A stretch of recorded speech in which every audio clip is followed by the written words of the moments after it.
Hey, good evening, good evening, good evening. Welcome back to the Real Precious. Thank you guys so much for being here. See some folks is in the chat. I hope everyone who is here has hit that like button, that thumbs up. Just hit the thumbs up. We surely appreciate it. Let the folks know on YouTube that we are live having a real conversation. It's going to be a good one tonight. It's always a good one.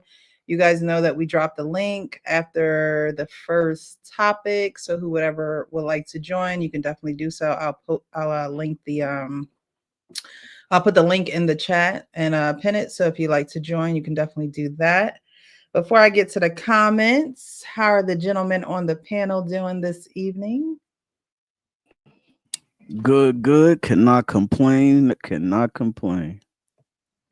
All right. Coach Ferg. Oh, I'm doing lovely. You know what I'm saying? Today, what's today? Thursday. I shaved my head today. So yeah, I'm ready to, just talk it out with you and the fellas. All right. Hey, but I gotta do mine after the panel, man.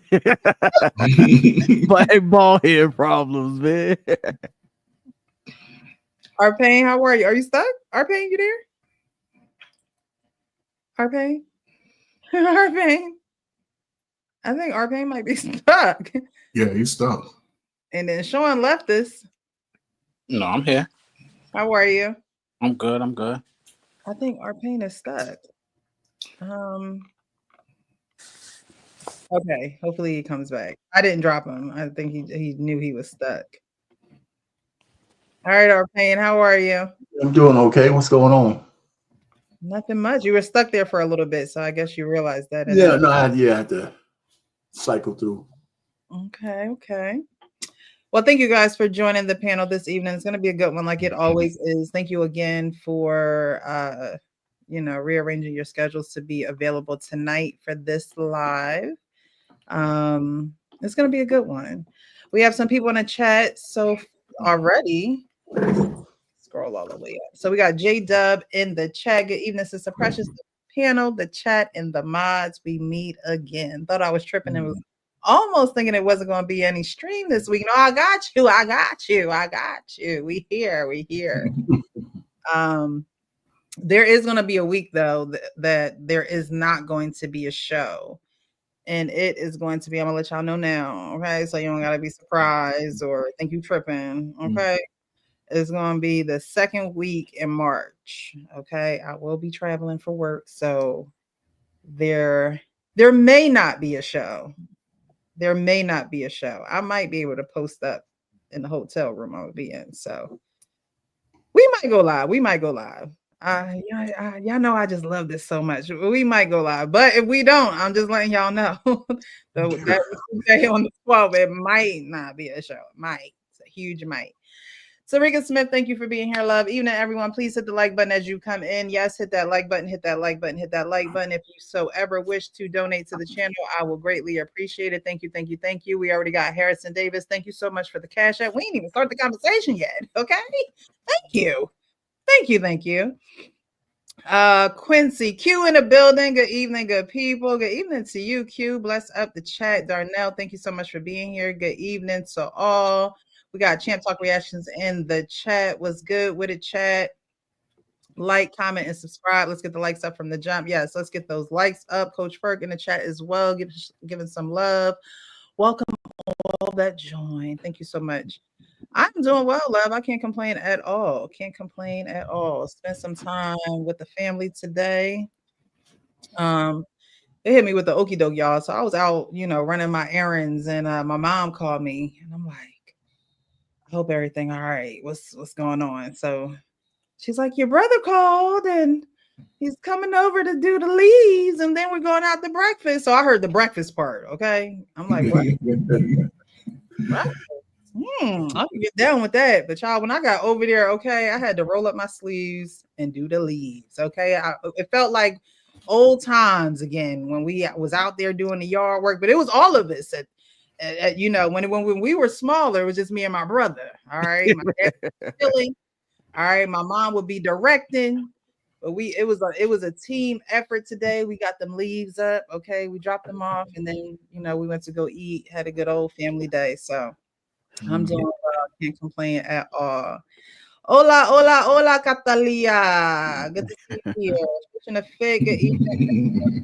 Good evening to you. Good evening to you. It don't count unless y'all was playing in the leaves first. You know what I'm Oh, saying? You had that.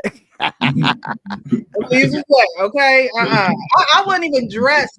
So I told my friend, I was like, y'all owe me sneakers, okay? Because the sneakers I got on now, we're not supposed to be for the leaves. All right. They wasn't leaves break. They wasn't leave breaking sneakers. Nah, she went over looking cute. She was going over there for lunch looking cute. What you talking about? I wasn't even looking cute. I had, I had my Oh, okay. girl 2X sweater on, okay, my little pink sweatpants, a little jacket to go over that. It was comfy cute. It was comfy. All right. But you were so good with it, you didn't even mess up your hair. Right. I had my hair when I came home. I was looking a mess. Okay, I had a Now, hey, Coach Berg. Now, one leaf residue in that hair right now. Not one film or nothing. I washed my hair when I got back. Okay, it don't count unless it's a leaf. It don't count unless it's a leaf in it. Oh man, we had like 13 bags of leaves. Then when we went to go drop them off, we couldn't just drop off the bags. We had to empty the bags. Oh, you didn't tell us you came from a rich family. Right. We had a bag and a half. We had 12, 13 bags out there. I'm like, all right now. But it was good family time. So I can't complain. It's always a good time with the family. All right. So we're going to get into the show again. Thank you for those who are watching, who joined. Definitely tell a friend to tell a friend to tell a friend. Tell them to join. Tell them to watch. Tell them to like. If you like to join the stream, you can definitely do so. I will be putting the link in the chat, pinning it to the top of the chat. And for those who are watching off of the channels of the gentlemen who are on the panel, you guys, if you pin the link to your chats, they'll be able to join that way. My only rule is be respectful. If you're disrespectful, you're getting kicked off, period. Okay. Share to Facebook. Thank you. Coach, your supporters, your followers are here and they are doing what they need to do. Okay. Thank you. All right. So this first one is something that I'm going to read, and hopefully I can keep up with both because it's something that I saw online, and I'm like, oh no, I'm gonna have to bring this to the men's panel. Sounds a little off to me, but that's just me. I'm not a man. So you guys are gonna have to give your perspective on this because, like I said, it sounds a little off to me. So I'm gonna put this up here, and then we're gonna get into it. I don't know if you guys can see this, but if not, I will read it. I am going to read it. Okay? This is from a guy. He says, I easily lose interest when I meet a good woman. I don't like a woman to be all over me. Even if you love me like mad, please. I feel like I want to read this in an accent. Please hold up a little. Okay. Don't suffocate me. Stress me once in a while. Once I feel I have you all to myself, I will definitely misbehave and lose interest.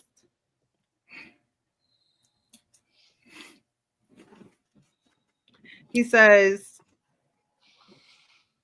it's something that's plain. It's plain, but I don't want to go too far because I don't want to go. Okay. He says, a woman who relaxes and allows me to love her while she reciprocates way lesser. Who doesn't become available anytime I want to see her, who pretends like she doesn't care, but shows it on rare occasions. A woman who has a mind of her own and doesn't tolerate any bullshit.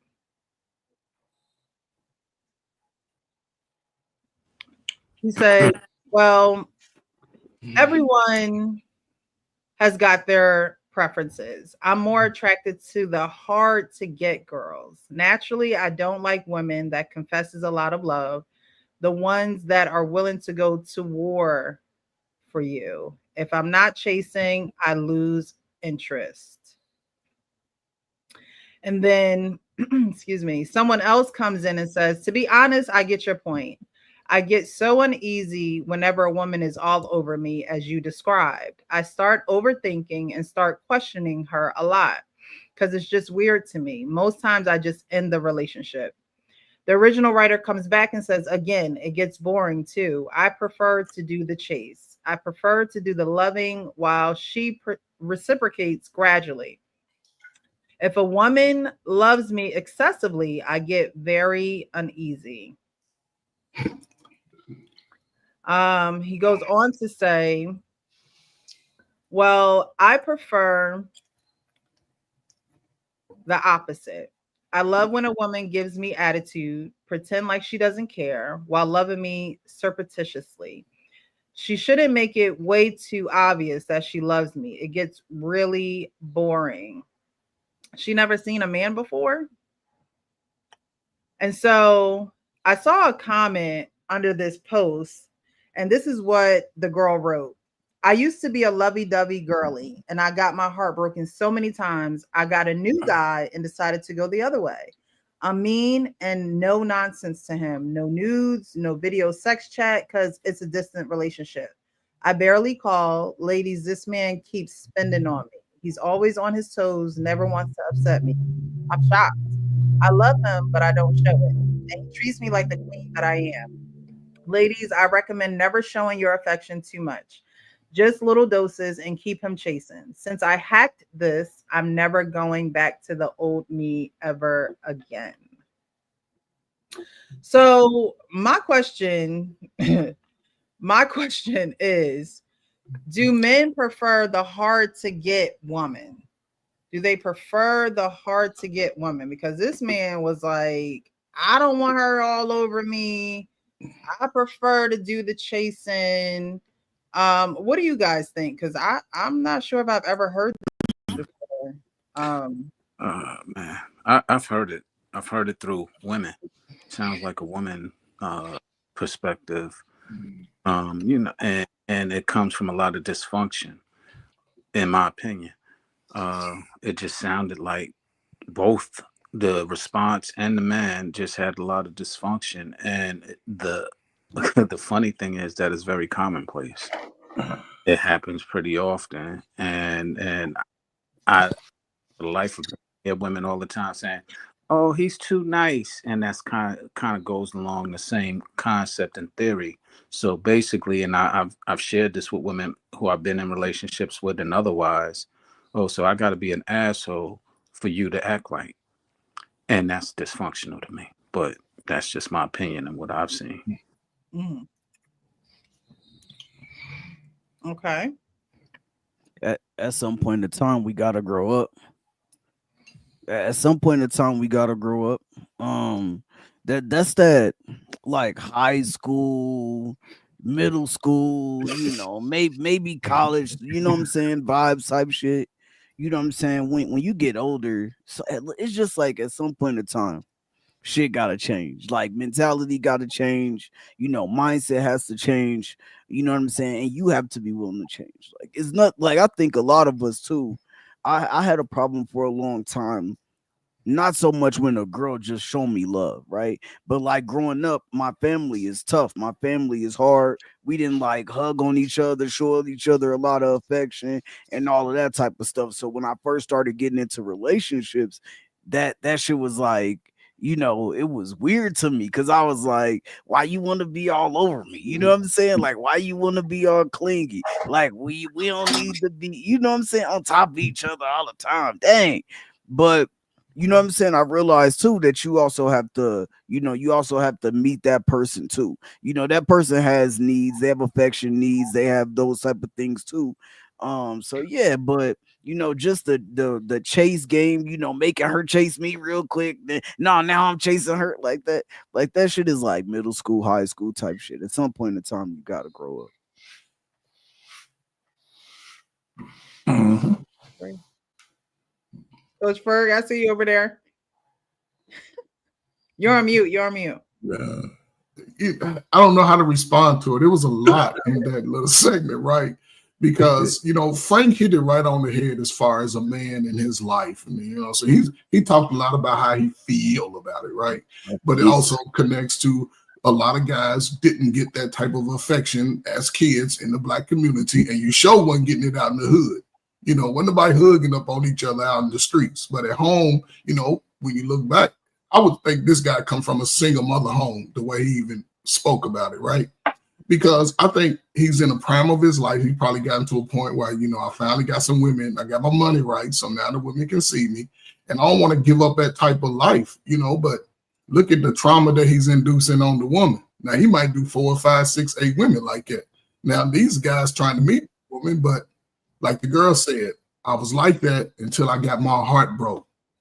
When a man and a woman in the Black community get their heart broke, most of them be stuck there for life.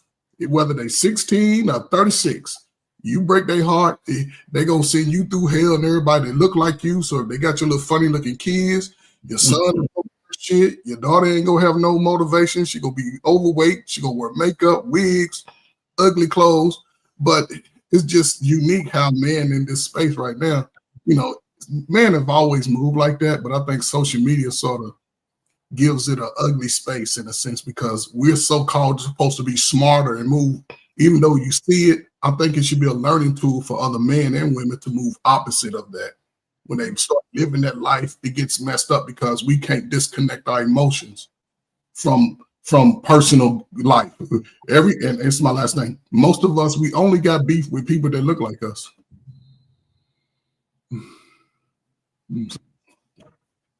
Let that shit go. It's time to move forward. Yeah, and listen, the word was dysfunction. That was the key word. It all sounds dysfunctional. I don't even know what else to say. I mean, the guy sounds like an idiot, and the chick sounds like something usual a chick would say. You know, that's what I'm saying.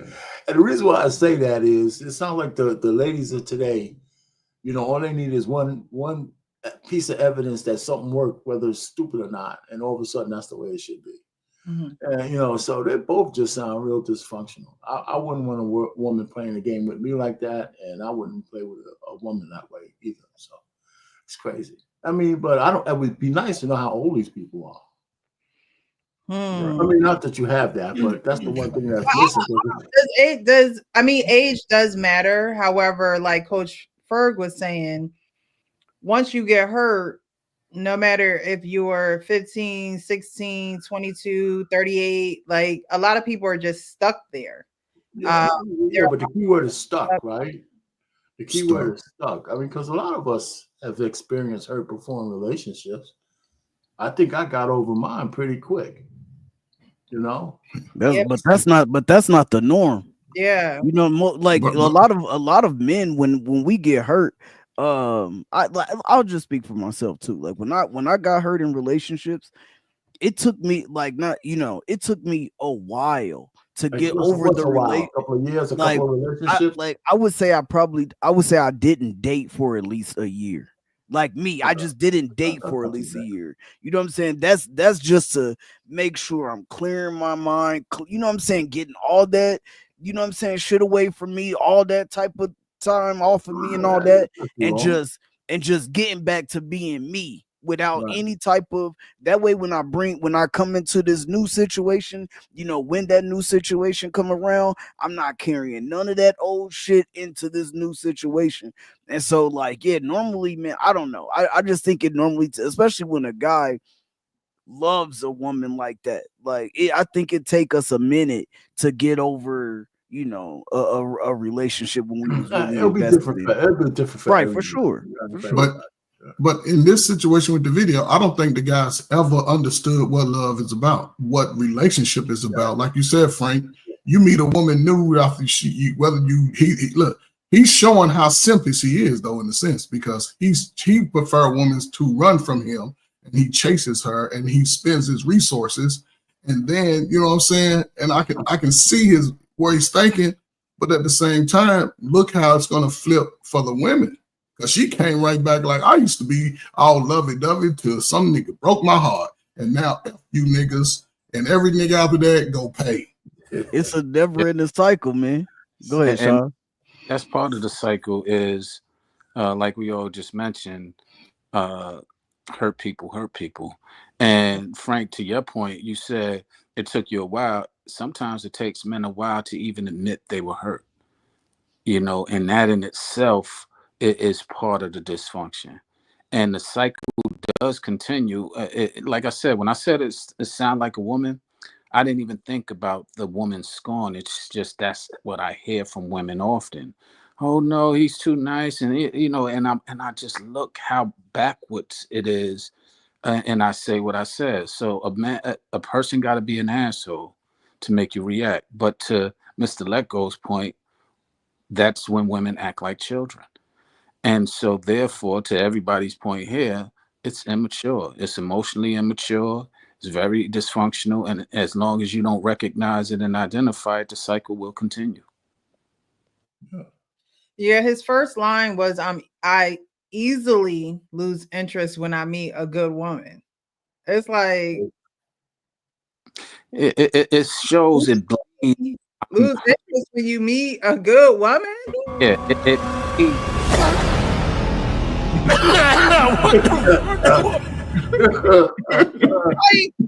what are you talking about? It bleeds hurt. It bleeds hurt. I mean, that's all identified in different ways. It bleeds hurt. I'm hurt. What he's saying, in other words, but he's not words. Well, Sean, is he hurt or is he just an idiot? Right. That's what I think. I mean, it may be a combination of both. You know, he might be an idiot. Yeah, I mean, but I think he's an idiot because he's been hurt and he ain't recognized it. but Sean, the way he's speaking about it, he got hurt at the house he lived in as a kid. The house he came out of, it ain't got nothing to do with a woman. This is just the mindset he's had. He don't understand the affection that a woman brings. If a woman like you, she gonna put that whole body on it. That monkey gonna be all over you. And the fact that he don't want that, because I'm sure he's coming in with his best performance, but then he prefer to drag him through the mud. Yeah, and he's so a guy like that. Don't come back crying, man. Don't come back to the man side. Cry back to women ain't nothing. You putting yourself through it, man. Yeah. But you know.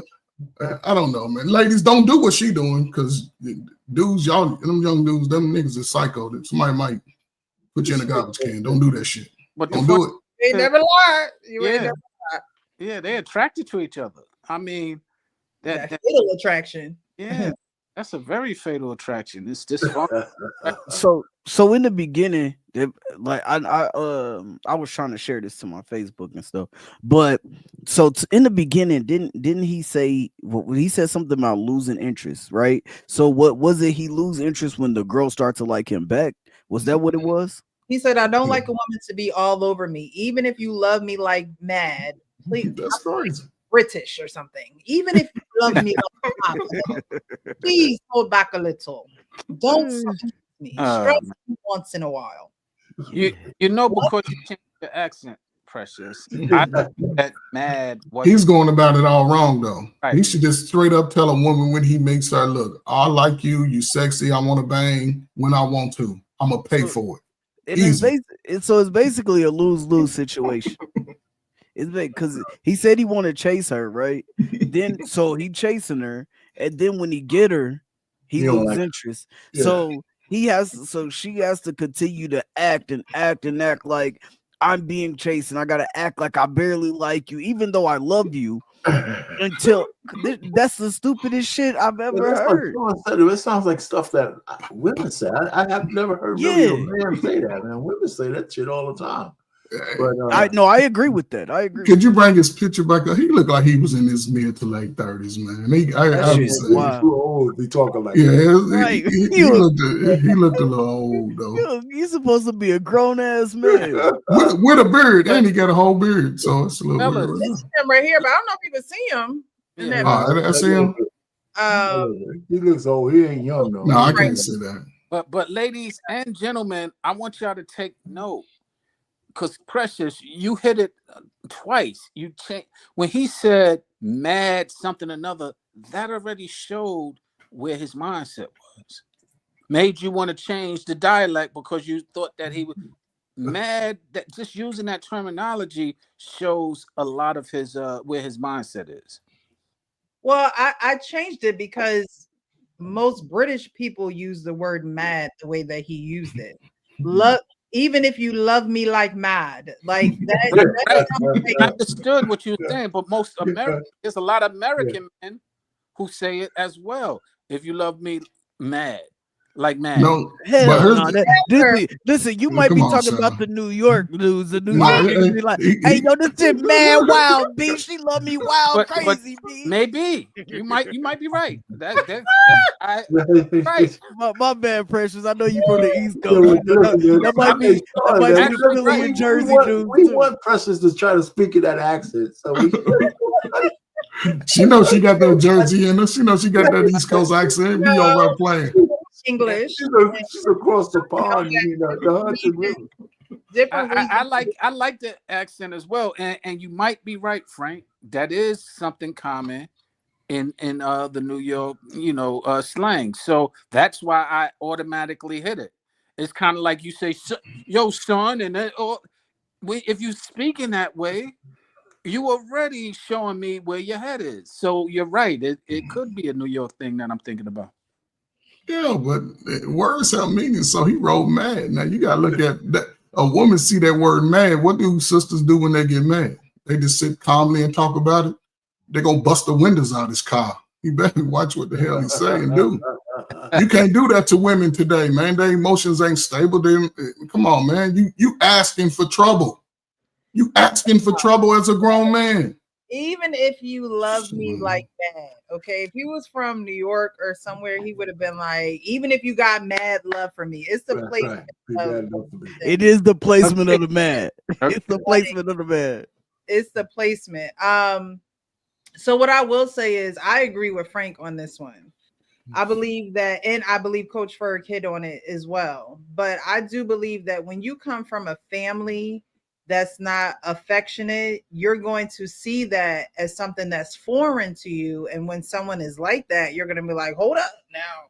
I need my personal space, and I don't need you all up on me. I don't want you always around. I don't need you always checking up on me and things of that nature.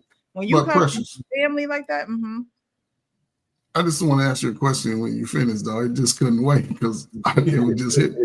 So, right, coming from families like that, wouldn't I experience that in my early relationships and not 15, 20 years down the road? Should I still be thinking like, I can't let a woman get close to me, but I'm still meeting women, I'm still sexing women, I'm still doing all that, but that's something I had, early coming out, early in relationships, but to be 10 relationships in, 15 years in, that's a little strange to me.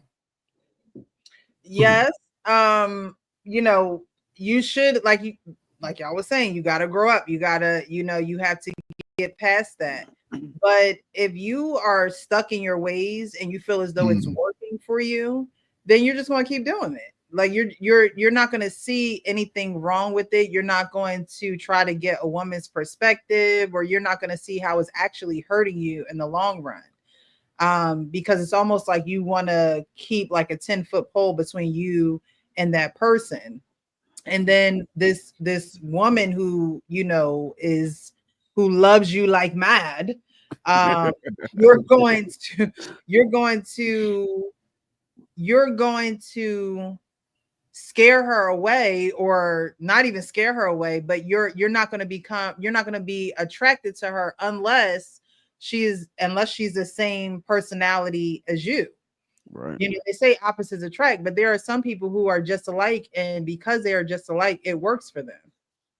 And so he could have been with a woman that just wasn't all up on him, or who wasn't always texting him or all over him. It could have been a long distance type of thing. Like sometimes you just get used to the cycles that you're in and you make it work for you. And it's easier for a man to do that and not really grow this attachment with a woman than a man who grows an attachment with a woman and then his heart gets broken. And it's harder to recover from that, because now you have these moments, now you have these memories, now you have these touches, now you have all these things that are now in your Rolodex of memories, where it's like, you know what, I prefer a woman not to be all over me. I prefer her. I want to do the chasing. Like if I'm into her, I want her to do the chasing. I don't want her to be all into me because that might bring on some problems that I really don't want. Yeah. Hey, That hey, could be a train of thought. hey, coach, too, right? And Pressure said something in there too, like when when you dating and stuff, right? More times than not, you dating, you're gonna be, especially when you're young, you're gonna be dating women who come from the same type of background as unless you get out. Unless you get out of that environment and things like that. So like my first time getting out of that environment was the first time that I experienced it. And that first relationship outside of it, I didn't know I didn't know how to handle it. You know what I'm saying? Because I was still like stuck in Kansas City, Missouri mindset, stuck in my family don't give me, my family didn't, we wasn't like that. And all the girls that I dated, we might have held hands, and things like that or whatever, did a little bit of PD. It wasn't over the top. And so when my first relationship, when I met a girl who was from like a different environment from the suburbs, like now her family customs are different too, because she was like Hispanic, so like they're all lovey-dovey, and then she's all like trying to embrace me like that, and I'm like, yo, like like I didn't really understand it, and it took me a couple of relationships to get used to being like, okay, like, you know what I'm saying? Like, I gotta show them the love. Like, they also need to receive the love. Like, we can sit next to each other on the couch and I'm perfectly happy because I feel like we're spending time together. You know what I'm saying? Like, we're good. We're in the same presence. We're in the same space. But then, she might need to be like, I'm like, all right, nah, get off me a little bit. Legs off Right, like, damn, you always gotta be touching, like, relax. But nah, but it took me a couple. It took me a couple relationships to be like, oh, okay, it took me a couple relationships to adjust though. I think that's interesting. I think it really, how you grow up and the love that's shown or the lack of love that is not shown is a huge is how you show up in your romantic relationships. It really is. It's all you know until you know something else. And so it definitely could be that too. It could be that he comes from a family where it's just like, my mom didn't hug me. My mom didn't tell me that she loved me. I always had to call my mom. I always had to check up on her. I always had to see how she was doing. And so it's just a natural routine in him as a man. And a lot of men do go through that. They don't know how to actually, while men are givers, they don't know how to receive that love and nurturing, because it's not something that a woman, the first woman in their life, the first lady in their life has shown them. And I think a lot of men do struggle with that. And they don't talk about that. They don't talk about not, having those hot conversations, honest, open, and transparent. They just don't talk about those things. It's shown in their actions. It's shown in their distance. It's shown in their lack of words, or, them not really being communicative. And those are things that need to be talked about, because when you are engaging in a relationship with someone, or a friendship, even a friendship at first, when a woman notices these things, that should be the opportunity to say, hey, what was the love like in your home growing up? Did you guys show affection? Did you not show affection? Did you say I love you?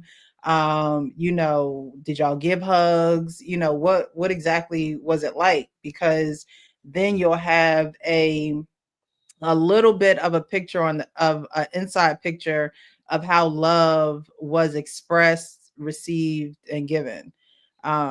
So I wanted to bring that here because, like I said, I've never really heard. I know men are the chasers and they are the aggressors in a lot of cases, but I've never heard a man say, I don't like a woman to be, lovey-dovey all up on me. Like I've never necessarily heard a man say that. And It's rare.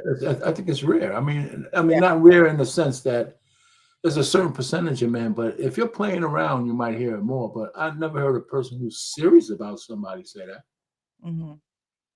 You know, this guy might be just playing the field, you know. So that energy a woman might be giving him, he might be saying she's cock blocking, you know, she's on me. I got my eye on this other chick over here, and she's all on me, man. We don't have that kind of relationship, you know. She might like me, but hey, you know, the deal is, hey, hold on, baby. But that's why I said he should just go ahead and come in with that. I don't really want nothing serious if he's moving that way. Because think about if he's coming in. Listen, one thing about men, if we come a man that's gonna move like that, he coming in there laying it down. He know he laying it down. But then he get the woman emotionally all tired. Then he like, all right, no, come on, man, we can't do that. You know, you can't do that in today's sexual market. I'm just saying, y'all think about it. Any 21-year-old young woman meet a man, right? He play her like this, right? Now she's emotionally strong. She ain't got a good father like I pain to sort of balance it. She just out there winging it now. So she could go off and lose it. But then, you know what I'm saying, you can't play these type of games. He should just tell the women up front, this is how I move.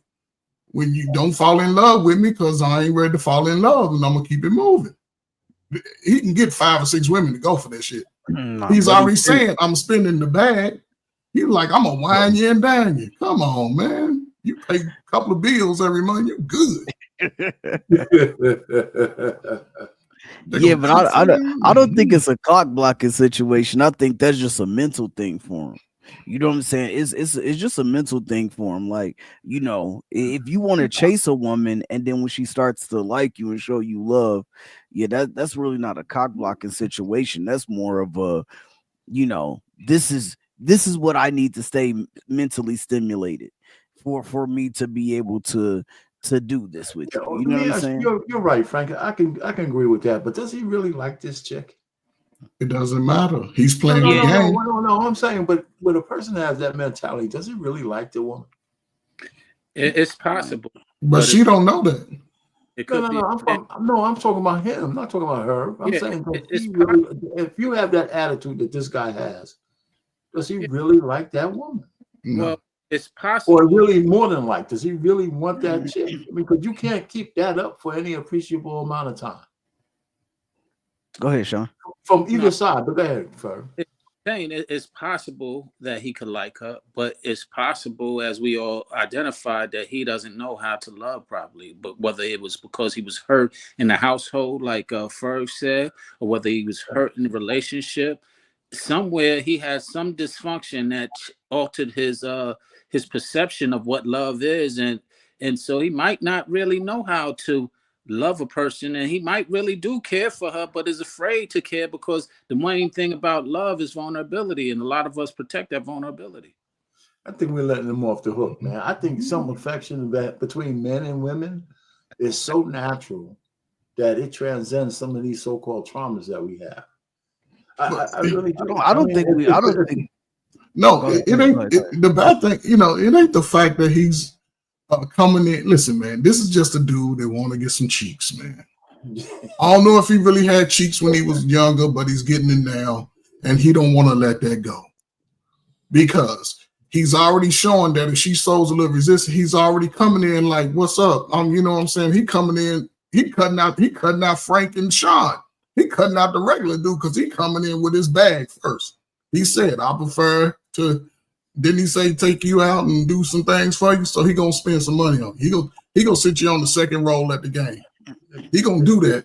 But then, and he's coming in with the package. He's laying down the package because everybody knows women can't just be with a man. Got more credit than he deserves, guys. No, I'm not giving him more credit. I'm just laying out the picture. I'm just saying the game that he's playing is the wrong game. He needs to just tell the female. Yeah, I agree with that. That this is what how I'm moving because these women are not emotionally stable, man. He come out there because he's coming up with new chicks every 90 days or less. Every 90-day fiance.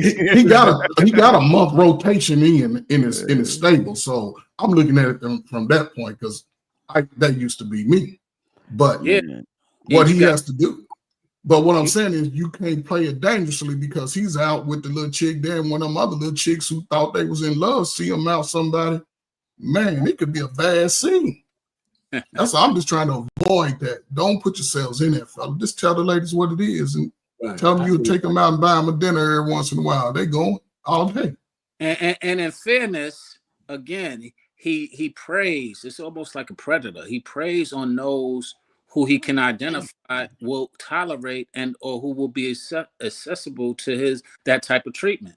And so he looks for that. He does things like being rude, which for some reason, again, those who have been not involved, they are attracted to that. Oh, he told me no. Oh, he's doing this, like what that young lady said. So he recognizes that. He knows who to go to. And if they're naive because they haven't had experiences, it's a painful thing for them. But If Sean, they're the game, they're gonna play the game with them. but Sean, don't most women like to be chased?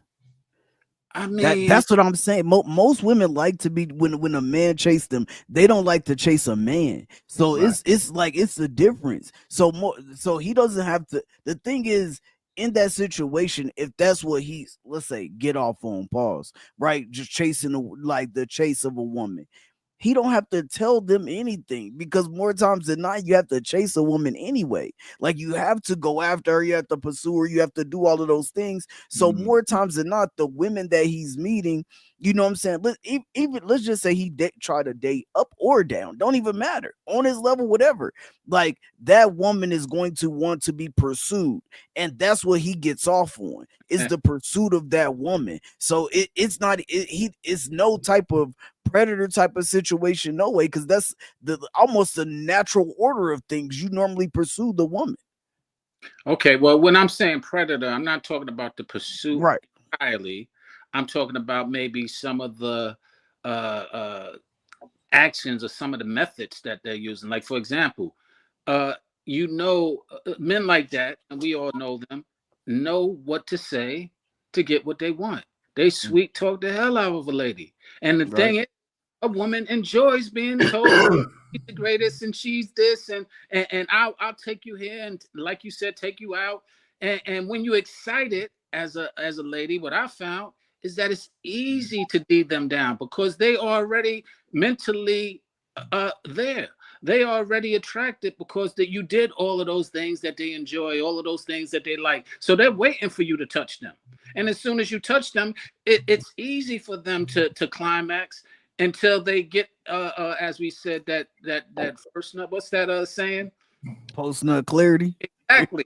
When they get that post nut clarity, then it's like, oh, these ain't rich crackers. These are just old crackers. these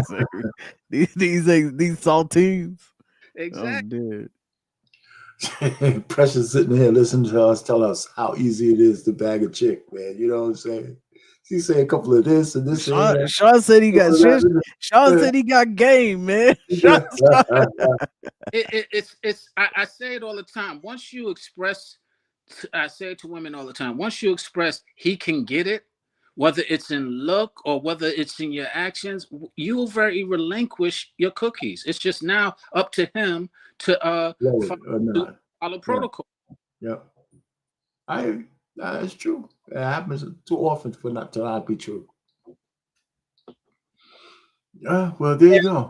This guy, like I said, I've never heard it before, but it does sound like, it happens. He would prefer the chase, and I can understand not wanting. I can understand not wanting. I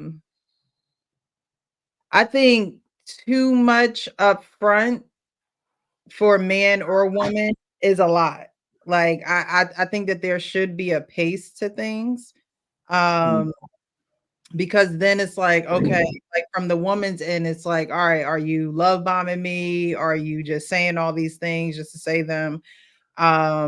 And maybe from the man's perspective, it's like, you're not my wife yet. Like you're not, I don't want you to consume all this energy as if we're already together, we're already walking down the aisle. Because that's some women are like that. Like they're talking to a man and they are like, all right, this my man, this my husband, this my, and there is no real action, there is no real test, there's nothing substantial that gives you that notion other than y'all been talking. There's been words passed between the both of you. And there are some women who do cling to a man, and the man is like, but I ain't want all that, not necessarily now, it's a lot. So it sounds like he could be one of those men too, where it's just like, before you get all clingy, let me do the pursuing, and you gradually, because he used those words, you gradually, reciprocate those things to me. I just don't know how you necessarily control that if you're both into one another. Like if you're both into one another, how are you wanting her to gradually do? I would think it would just come natural. Like the feelings, the in-person experiences, like those things would just come natural from your interactions and your, how you mix together, or how your chemistry is once you're with that person. So Right. I don't know, maybe it could be a little hint of that too, where it's just like, all right, I don't want her too clingy, because some women can get real clingy and claim you as their man, and y'all only talk on the phone one time, and she like, that's my husband. Like, Precious, you falling wait, into that cycle. That wow. cycle that is falling into that cycle that continues on. Like our pain has expressed several times, when a man knows, he knows. And if you can't identify and recognize that, you're part of this, you fall into that cycle. If you think that he's not true, you don't trust and you're afraid. And he's very serious, and you won't recognize it because you've never seen it. And not Hey, you specifically, but women in general. Yeah, hey, women not the only one that. What y'all say? Huh? Go ahead, Mom. Go ahead. No, I was just saying, I don't take offense when Sean said not you specifically. I don't take offense to when you guys are talking. Like, there's nothing y'all can say where I'll be like, nah, that's not me. But that's when you said you'll be afraid, red alert, that if he has his intentions properly and you're not ready for the intentions, let's call it what it is. You're not ready, but he knows and he's going after it. I don't want a girlfriend. I want a wife. I don't want to go back, and I've seen a lot of men who have done that, and I commend it. But that is, to your point, very overwhelming for a woman who, especially if she doesn't recognize it, or doesn't trust it, or doesn't, think that he's genuine with it. But if he's genuine, whether you think it or not, that's what it is. Right. Yeah. Frank, where you gonna go? Yeah, I forgot what I was gonna say. It was something along the lines of women not the only ones. Women not the only one who probably skipped the person that they was supposed to be with. You know what I'm saying? This guy, I'm sure he met a nice woman or two along the way, and fucked it up. That's all I'm saying. But I think it goes back to Sean saying how men don't necessarily admit that they've been hurt. There are men who you could tell have been hurt out of their actions, out of their lack of actions, or lack of words, or lack of expressions. Like there are men who will do everything but tell you that they've been hurt. And you could just tell they've been hurt. They won't commit. They don't want to get clingy. They don't want you to be clingy. They don't, like, you know what I mean? And if you naturally like somebody, why are you putting a limit on that? Like, why are you stopping that? So to me, that kind of is a red flag, because if the woman likes you, why would you stop that? Like, why would that be something of concern to you? It should be a natural, like, oh yeah, like that's how I know she's feeling me. That's how I know she likes me. But if you're doing all the chasing and you only want her to reciprocate or do whatever gradually, that it's easy for a woman like that to get caught up in your pockets too, because it's just like, oh well, he's spending money on me. I don't have to put in this effort. I don't have to, I don't have to give them hugs and kisses. I ain't gotta suck it. I ain't gotta do nothing. Like I don't gotta do nothing. As long as I, as long as I'm, hey babe, every once in a while, he's okay with that. And you're describing the cycle that we're talking about, and even some of the reasons why they get there. To the point that you made, a lot of times the hurt man gets hurt because he led with his pocket. He led with, and she took advantage of it, and she wasn't real. It's happened time and time again where man will go and get everything he think she's supposed to get, and he gives it to that woman who is just using him for what she wants, and there becomes that pain and that hurt, and it happens young. If it doesn't happen at the first point in the household, it happens usually when you're young and you're just into romance and all of that, and then all of a sudden you're real romantic, but you're usually romantic to the most superficial person there is because she looks good, and there you have it. Now you're vulnerable, and that vulnerability is what we protect so often. We might as well, could probably have a show on the title, The Hurt Man, because I know I hear people say, men are hurt. I'd like to, not this show, but I just think that a hurt man manifests itself in some of the ways that we're talking about today, right? For the most part, when it comes to women, I think a guy who got hurt, he just most likely, the best term I could think of, that he steals his heart for the next woman. His heart is hardened. He steals his heart because he understands the way he loves. Right? He might love too much. If you give it to this next girl, even if she's nice, he might be. The hurt is that he might be waiting for the other shoe to drop. This shit is too good to be true. I'm waiting for the shoe to drop. That might start to impact the way he behaves around her and with her, because he's waiting for her to turn at some point. And that's one of the reasons why men are afraid to get married, right? Because it's all great in the first 5 years, and then we stacking some bread and shit, and she wakes up and she's on Tamarind Hall saying, "I'm not happy no more. I got a rock." Yeah. Or I got a rock. Or Tia Mary, I'm not happy no more. So men are like, sometimes in these relationships, a lot of guys are waiting for the shoe to drop. Shit's going well, and then out of the blue, is he hurt or he's just cautious? That excuse to me, I'm just waiting for the shoe to drop, or in 5 years he's hurt, right? I feel like that's a cop out too.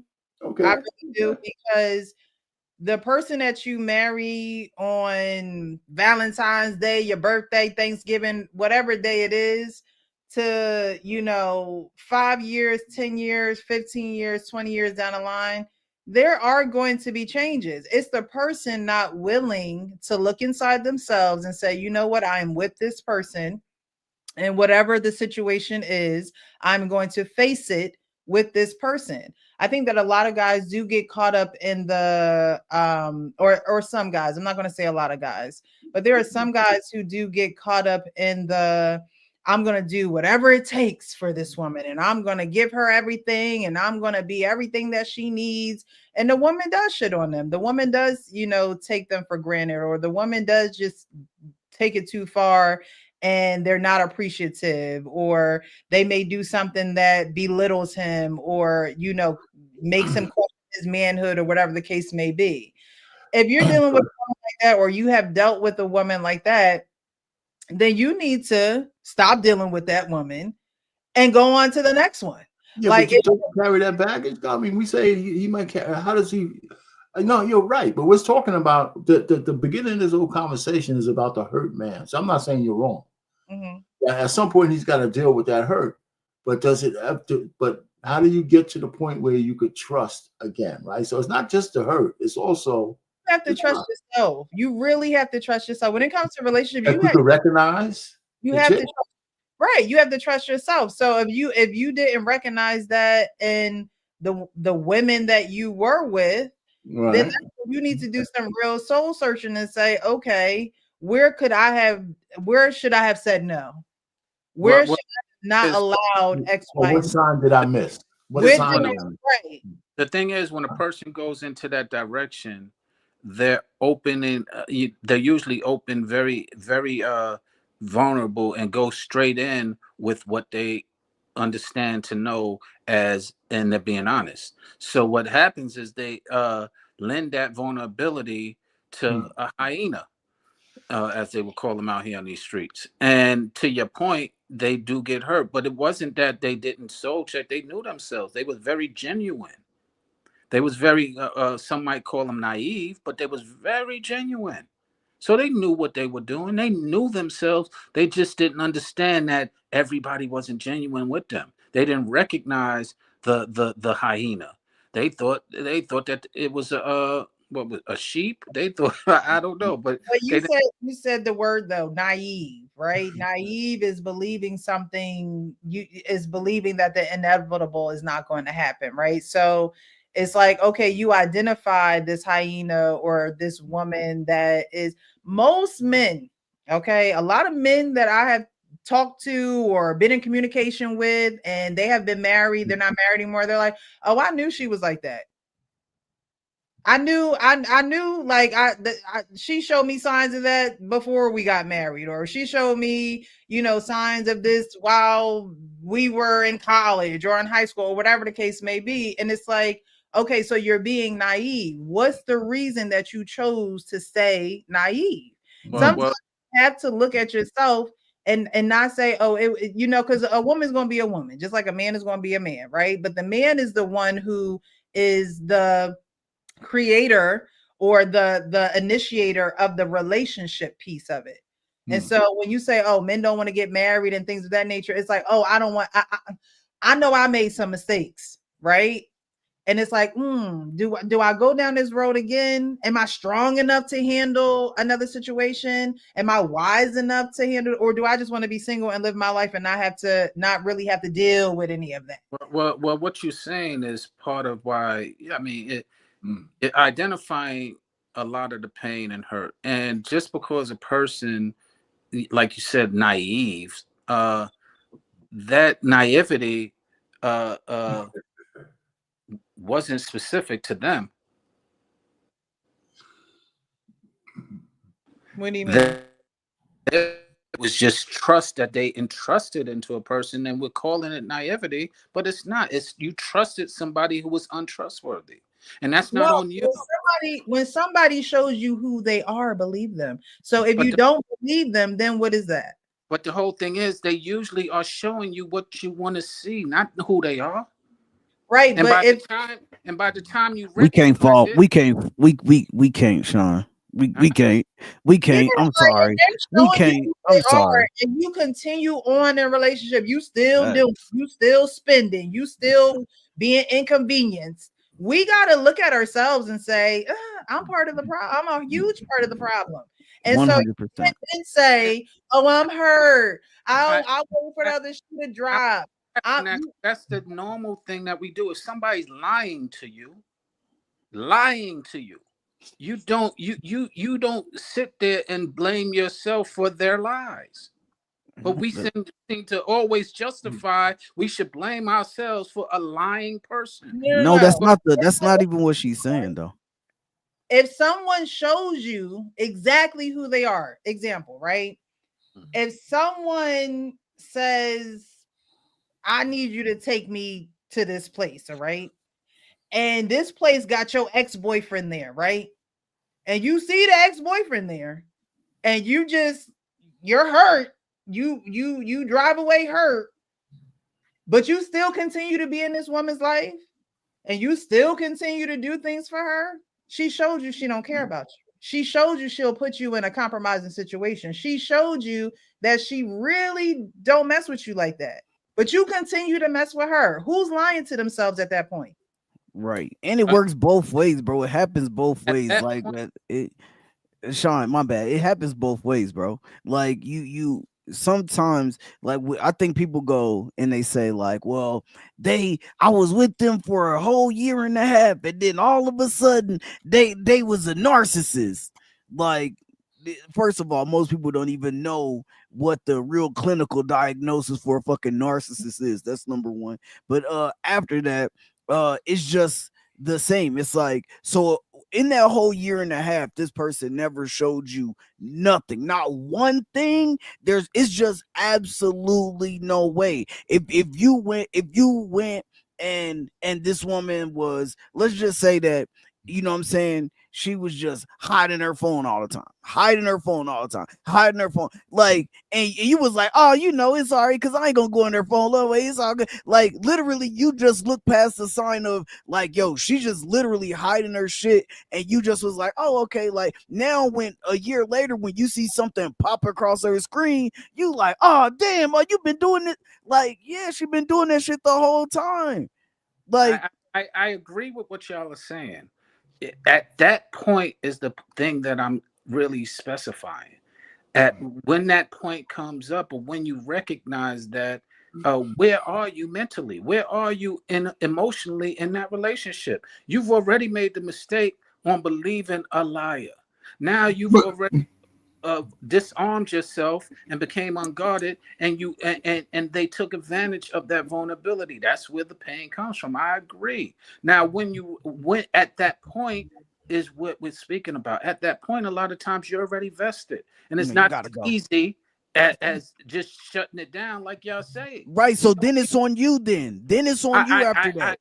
I agree that at that point, you are responsible for. I agree, but what I'm saying to everyone is that we sit here and act like we immediately, as soon as once we're vested and got emotionally attached and got the D or gave the D, you're acting as if that detachment is easy. No, but what y'all say? That's not what we're saying. But it should be. That's what I'm saying. I think there's two. I'm sorry, Precious. Go ahead. I'm saying that it should be easy. It should be easy. And I know that it might sound foreign to some people's ears, right? Like, oh, but we already got invested and you know, the D and the P and all of that. But at the end of the day, when someone shows you that they're not for you, or they're not, you know, you want a certain thing in your life, or you want your life to go in a certain direction, and they're just not going in that direction, it should be very easy for you to detach. Yeah, but that's again, that's like saying a divorce should be easy. A divorce is not easy. It's actually written that it's the gnashing of souls, and so I can't say that a divorce is easy. I've never been through a divorce, but I do know that when you make a decision of not wanting something in your life, then you should be able to move in a certain direction. So if you want a divorce and that's what you want to do, then you need to have your mind set on doing that, get your money up, do what you got to do, and go your way. But when you say it's not easy, that means 4, 5, 6, 7, 8 more years of what? Doesn't mean that. It means Precious, put up Kasim's comment at the last comment there, the bottom one. Yeah. A man must reach a point in his life to where he is no longer naive to female nature, and it needs to happen as quickly as possible. Yeah, I think that's the Bible. Do it quickly. Do whatever you got to do quickly. The funny thing is why we always go through this cycle is because we deem it a nature of a female, when in fact it's the nature of a hurt female, and we don't recognize and we don't say that. We sit there. Usually the nature of a female is being nurturing, but usually not nurturing. That's the nature.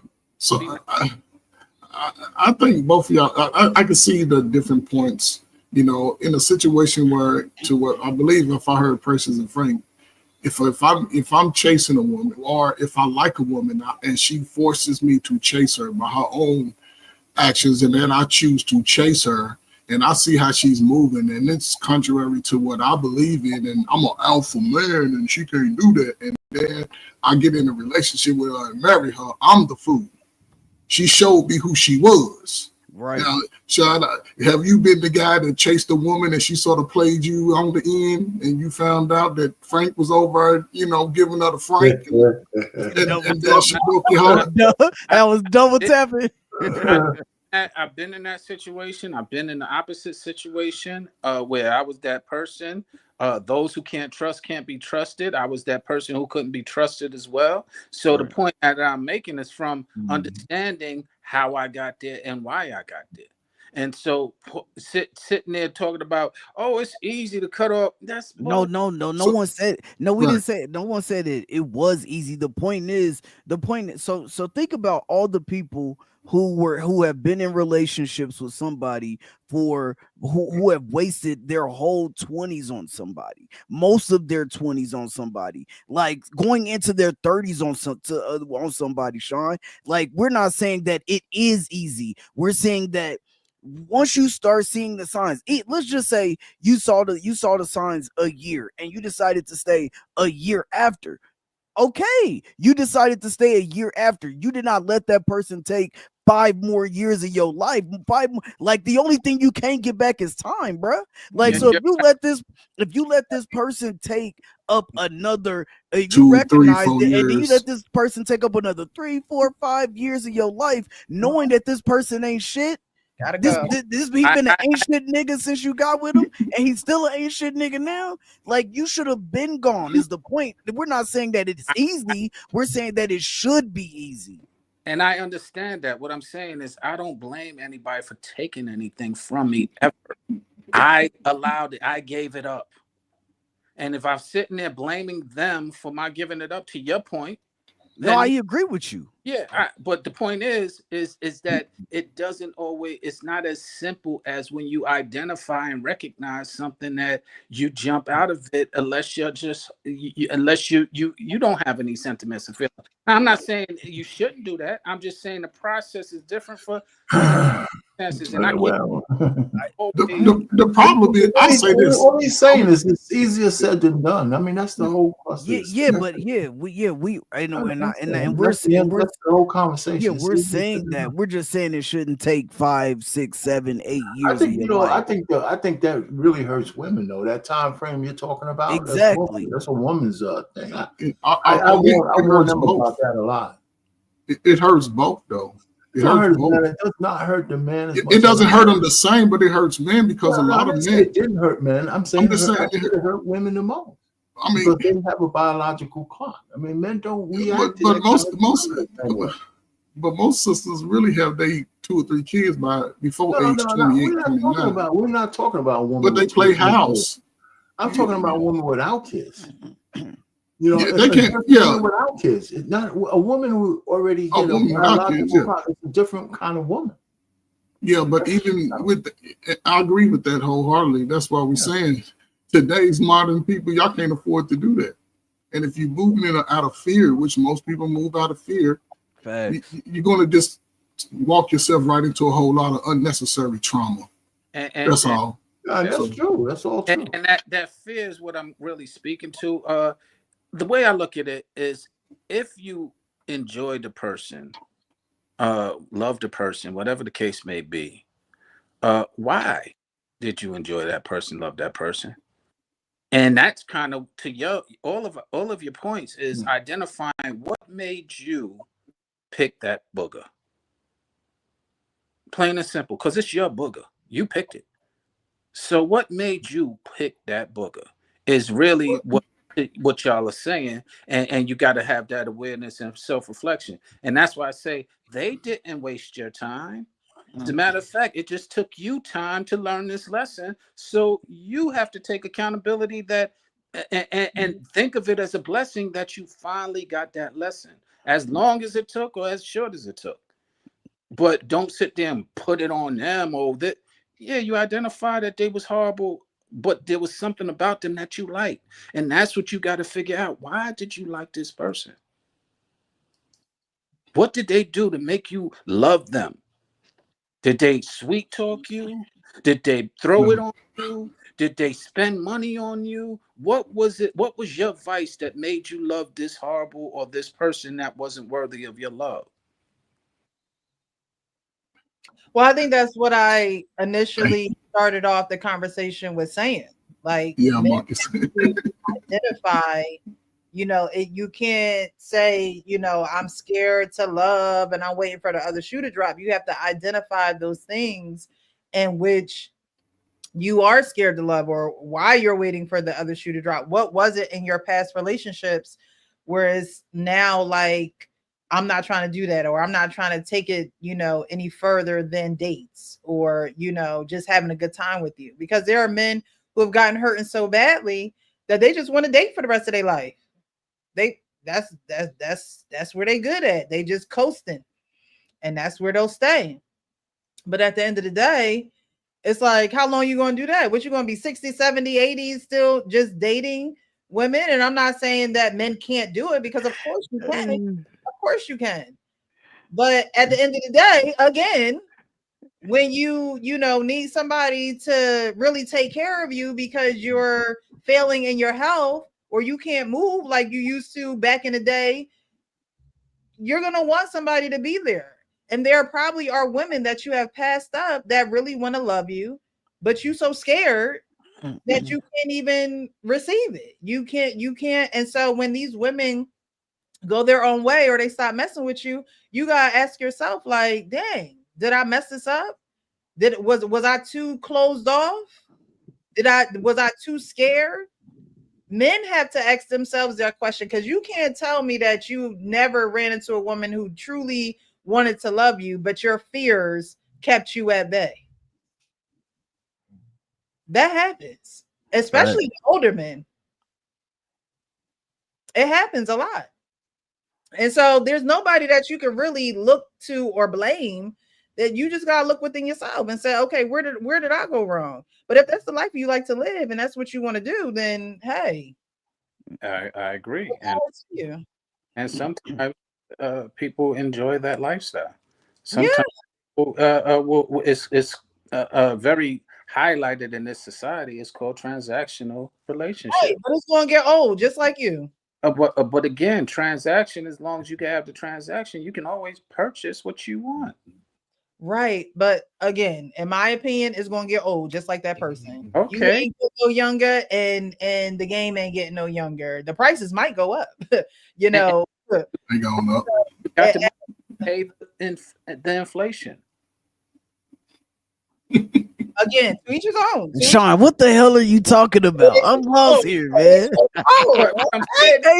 Hey, Sean, you getting called a sip in the chat and everything. What's going on, man? Because he doesn't identify what I am. I identify. Actually, I feel the other way around when he said you gotta watch how you say identify these days. I mean, I ain't worried about that. But the point being is, to your point is that you're right. I don't think that it's one way or the other, and it takes work from both parties, and that's the reason why a lot of people do not have relationships, because both parties don't agree or invest the type of work that it takes. You usually find one party investing heavier than the other party.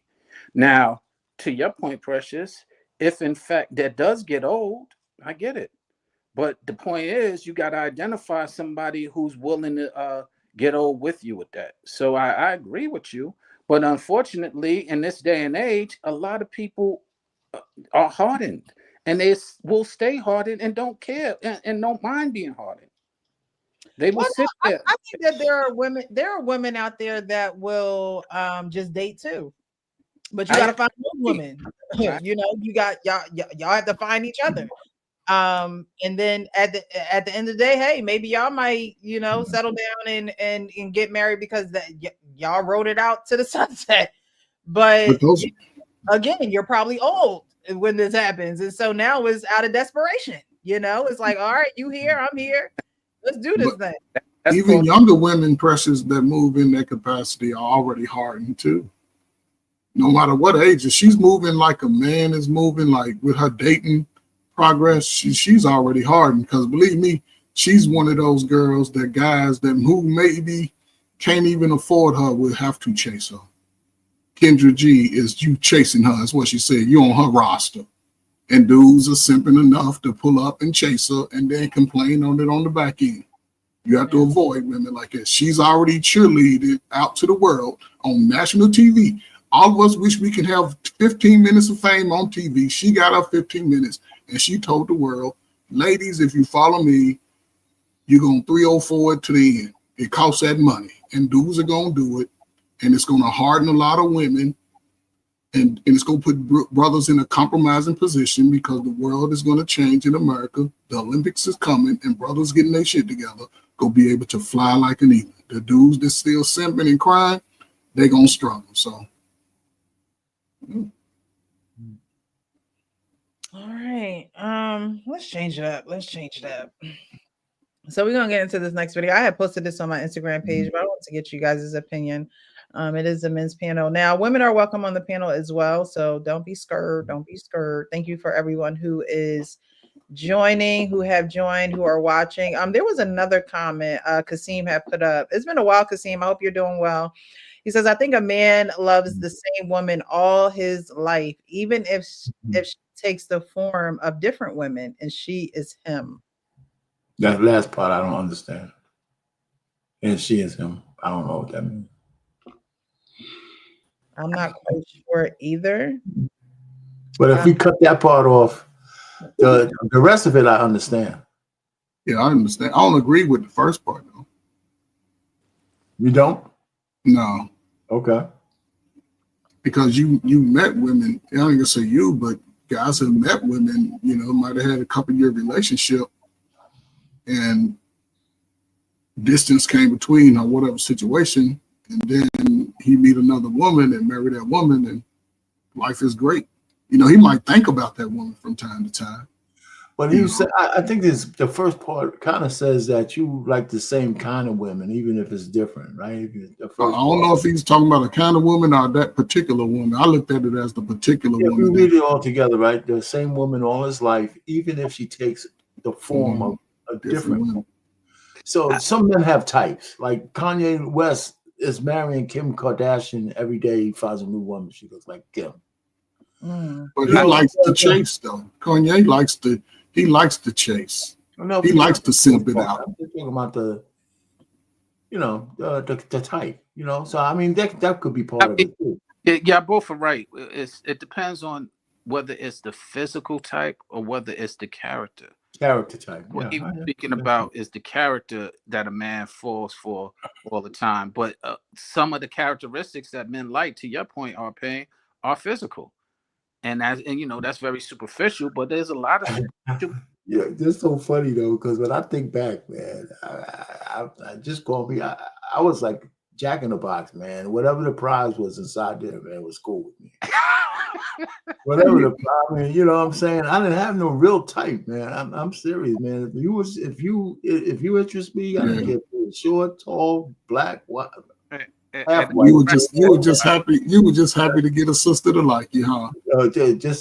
Just happy to get a sister to like. Yeah, that's Cracker Jacks, by the way, not Jack in the Box. Yeah. Thank you. Yeah, that was a good catch. I think you ain't dated since women was wearing slips. Hey.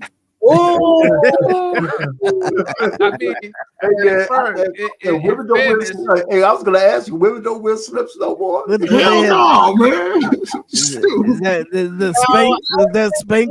Was Spanx? No, they were just slips, man. They were just slips, man. Right, you too young. You too young to know. Yeah, I was talking about the Spanx. I don't know. You're right. You might be right.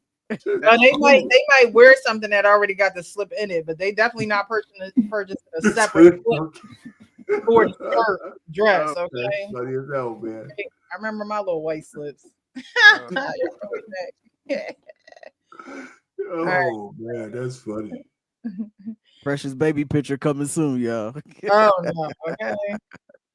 All right, so I shared this video on my Instagram page, and I wanted to get you guys' reaction. Now, it might be the same as the guy in the video, or it may not, but I wanted to get your reaction because I thought this was a pretty cool video for the son who was asking the question. So I wanted to get you guys' reaction. You say first in the house fire, given the hypothetical situation that both Dad and I were equally difficult to save? I'd care for you, but I feel bad for your father. Dad, who would you say first in the house fire, given the hypothetical situation that both Mum and I were equally difficult to save? I'd save your mother first, so we had a better chance of working together to save you.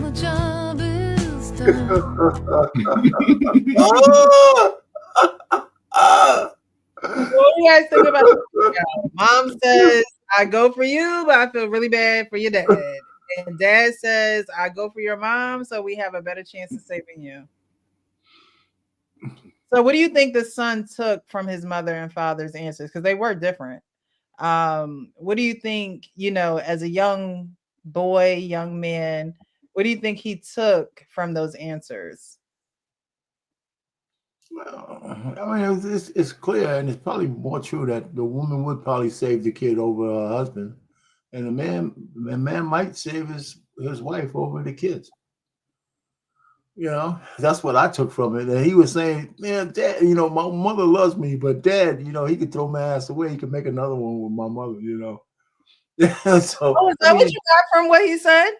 Well, he said, listen, if I save her, she can help me save you, but by then it might be too late.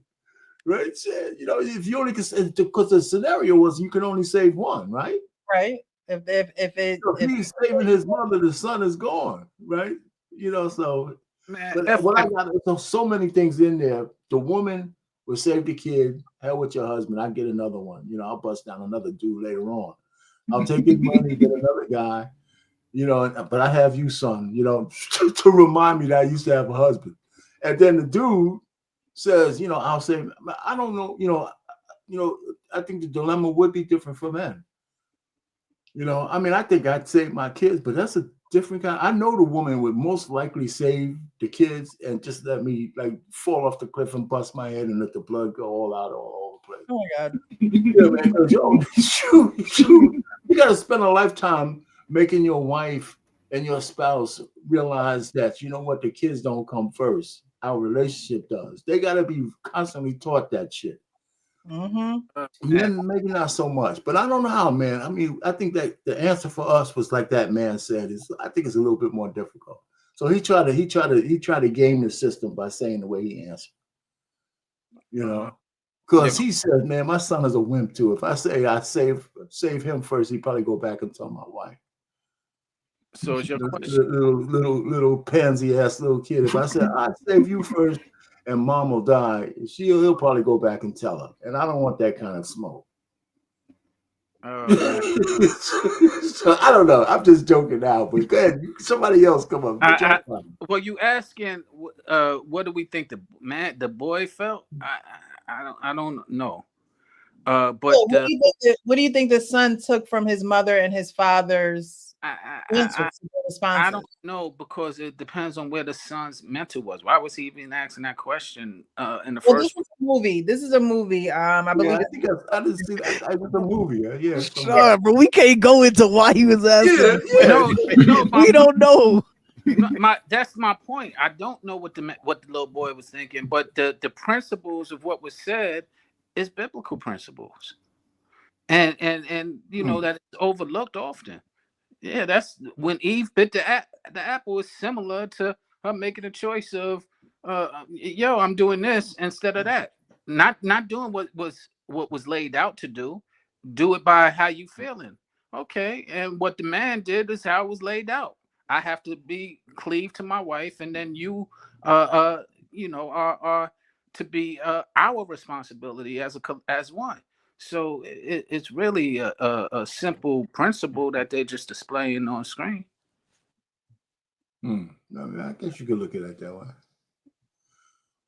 Yeah, man. I mean, I thought about it a couple different ways, man. But our pain made some both of y'all brothers just made some good sense. But yeah, I thought about it a couple different ways, man. And I think about it coming from a kid's perspective. A lot of times, I think kids may think that, and this is just a little bit different, but I think a lot of times the kids may think growing up that their mom loved them a little bit different than their dad do. Just because the mom is normally, she's not the disciplinarian. Normally, in most families and households, especially if it's a 2-parent household, the dad is normally the disciplinarian. Whether it's sports, your dad is hard on you. You know what I'm saying? Education, your dad is hard on you. And now your dad say, well, I'm gonna say your mama. You know what I'm saying? I get it. I get the Bible aspect of what you're saying, but it's okay. And now my mom is saying that she would save me and then we will work together and try to get my dad. You know what I'm saying? And so it's just like no, I'm just saying because what I'm saying, because from the dad's standpoint, the dad was like, yo, me and your mom will work together to try to save you. Said, yeah. I'll feel sorry for you. I'll feel sorry for you. Yeah. She said, yeah. But I'm just saying, at the same, so he's like, yo, like, yeah, you could just see that coming from a kid, like, damn, my mom really do love me more than my dad. You know what I'm saying? Especially if the pops is a disciplinarian like that. That's where I took it from. Listen, all these guys, man, I don't have. Frank said what I was gonna say. Payne said what I was gonna say. Sean said what I was gonna say. And, I just look at it. I would love to see this with a black family. See the dynamic with a black family. You know what I'm saying? I think that the black mothers would say the same thing she said. Like, I'm gonna save you. Yeah. Because a lot of times when you go underneath these posts and you see, different comments, most women, black women, will be save the child first. Save the children. I don't care. Nobody come before my child. Well, if you married, but she wouldn't. The black woman, the difference is that she wouldn't say the second part. She wouldn't say the part that I'd missed his asshole. She'd just say, "I'll save you because I love you," and that's it. Yes. I can find you another daddy. Yeah, shit. We'll find you another daddy. Sean gonna take care of you. He down the street. Here I come to save the day. We'll just move in with him. Got the cape on his shit. Man.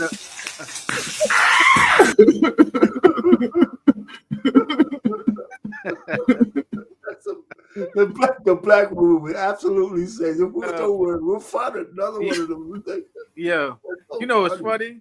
I literally saw that clip, and my comment was something like, "Yeah, that's typical because that's why men say they love harder, because we're sacrificing naturally before you even think to sacrifice. We're sacrificing for you more so than you would ever think to sacrifice for us, and this is why we are so hard sometimes, and why we do stand on certain principles that you won't ever understand, because we are already coming in it with a whole different mentality that we got to save everybody. We got to be mindful and considerate of everything. So you're not even thinking about that. You're thinking about your things, the children things. You ain't thinking about everything, which includes me in that. But me, I'm thinking about everything, which includes you, that child, that cat, that house, everything we're thinking about. So our gambles are a lot different. So I'm not expecting you to understand me. I'm not expecting you to agree with me. I'm not expecting you to always be on board with me. Again, I'm not expecting any of that. As a matter of fact, I'm expecting you to leave the scenario or leave me abandoned, like you just said. I'm expecting that. So I'm prepared for your mother saying that is what I would say to myself. No, you're not, Sean. No, you're not. Stop it. Absolutely. No, you're not. Okay. Why, but, so who would you save? You said who would I save? I would do what the man said. I would save my wife and we'll save the child. Yeah. Absolutely. And I wouldn't be I even though I like the concept of F them kids, but it wouldn't be because of F them kids. It'd be because, again, that's who I think is the most vulnerable in the situation.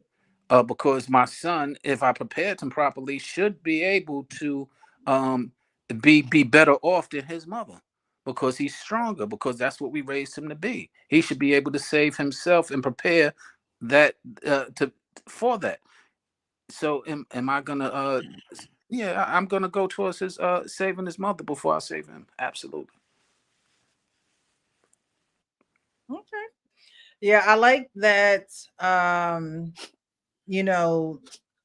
what Sean was saying is correct as far as husbands seeing the whole and not just a part, right? She saw a part, like, all right, well, if I had to save anybody, you'd be the part of the puzzle that I'm going to save, when a man thinks about the whole. And what the whole is would be the unit. The unit is the husband and the wife. And yes, sad to say they can make more children. Like, you know what I mean? Like if that son was to drown or, you know, something tragically happened to him, they would be able to reproduce. But you don't know if you're gonna find another spouse. You know what I mean? It's not set in stone that you can find another spouse, someone that's going to be there with you through better or worse, rich or poor, you know, the whole shebang. Now I don't want to seem heartless. But I definitely would try to save my husband. I definitely would try to do everything in my power to save him and have the same attitude as the dad so that we could save the child. 2 is better than 1. And her and the son is 1.5 in my opinion. That's 1.5. That's not 2. So I'm definitely with the dad. And it's just that hierarchy. My parents made it very clear when we were younger that me and my brother were not going to come before their marriage. They made that very clear, like verbatim. Like, wow. Wife, and you're not going to come in between that. There's nothing that you're going to do that's going to make me choose you over her. Wow. And that's like, again, biblical principle, but you made a point that I didn't really acknowledge that is very part of that principle, which is we can recreate with one another. I cannot do anything but spend time with that son. And then he's going to go away and he's going to create his own life and get a wife, and you're going to be sitting there while you probably regret that you didn't try to save the man that you were married to, or the one, you know, vice versa, the woman that you're married to. And so those are principles that are not taught in today's society. Most women will save their children. Yeah. And then especially if we talk about Black women, there's definitely, I mean, that woman was white, so we can't just say just Black women, but in our culture, women believe that children come before men. Even the simple conversation of, oh, who get they play first? Oh, my kids going to eat first. My children going to eat, but we never ate first. My dad always ate first. That's just for the house that I was raised in. We never ate first. What? Even when we have family gatherings, whether it's Christmas or Thanksgiving or something at the house. Now my dad has done he has courtesy for the family, but in my head, I'm already thinking like, oh, dad gonna get his plate first. Like I'm not even hopping in line. I mean, I might hop in line because you know I'll be hungry. You know, Thanksgiving, I gotta get that good old food. I might let me see. But I mean, I think more now he's, you know, more mindful when we have guests and family over. But when it was just us, there was never a time where we ate before my dad. And it wasn't because my mom loved us less or, you know, didn't care about us, but this is the man who's providing for this house. This is the man who is bringing in the money for this food. He's you know, at one point my mom was a stay-at-home mom. You know, he's allowing that luxury. That's a luxury, you know, to be able to, you know, stay home and your husband going out there to fight the world so he can provide for his family. And so that wasn't you know, that's a given. But for some women, they feel as though that the children should eat before the man. True that. And Black Man Unfiltered, just because you got hair that can be on all our heads, don't be trying to get over it. No. His hairline is going backwards too. Yeah, he got a 5 head. His forehead's getting bigger every day. Yeah, it's a 5 head. BMU got a male braider, dog.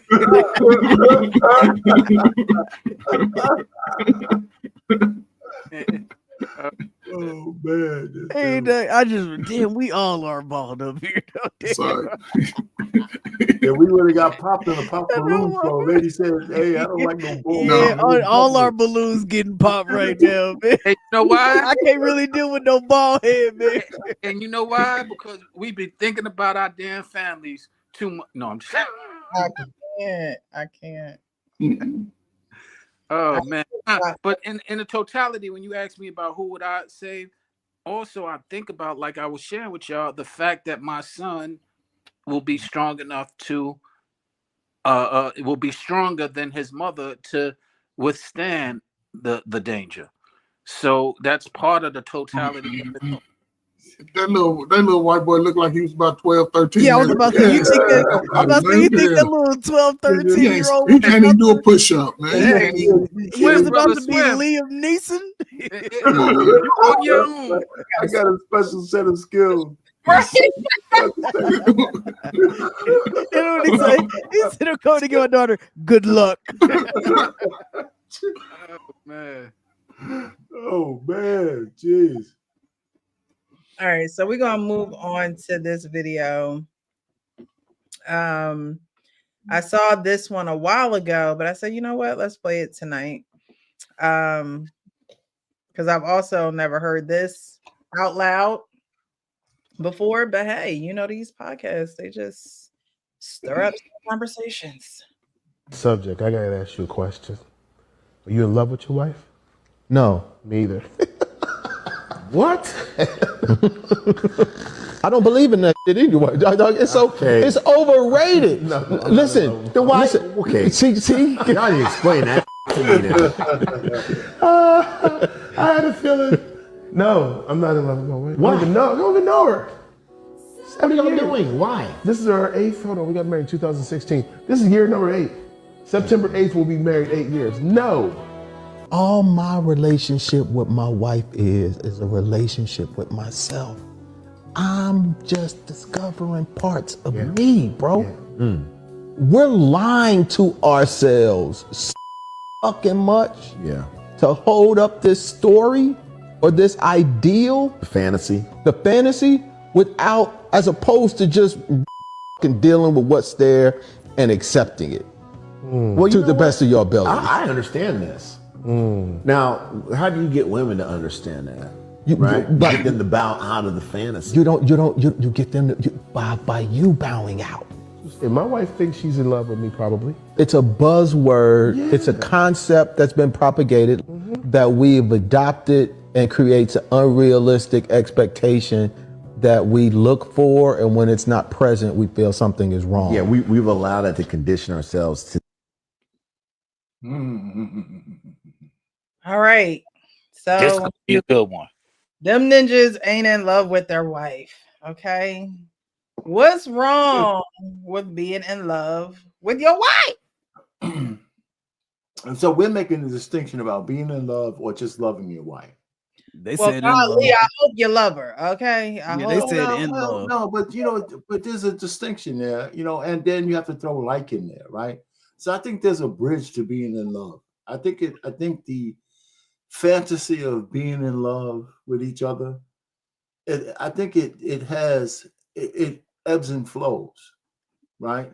I think it ebbs and flows. You never fall out of love if you have a good close relationship, but there's times in there where you say, man, you know what? If we didn't have so many other things that stick us together, so we can always go find where that deep love is.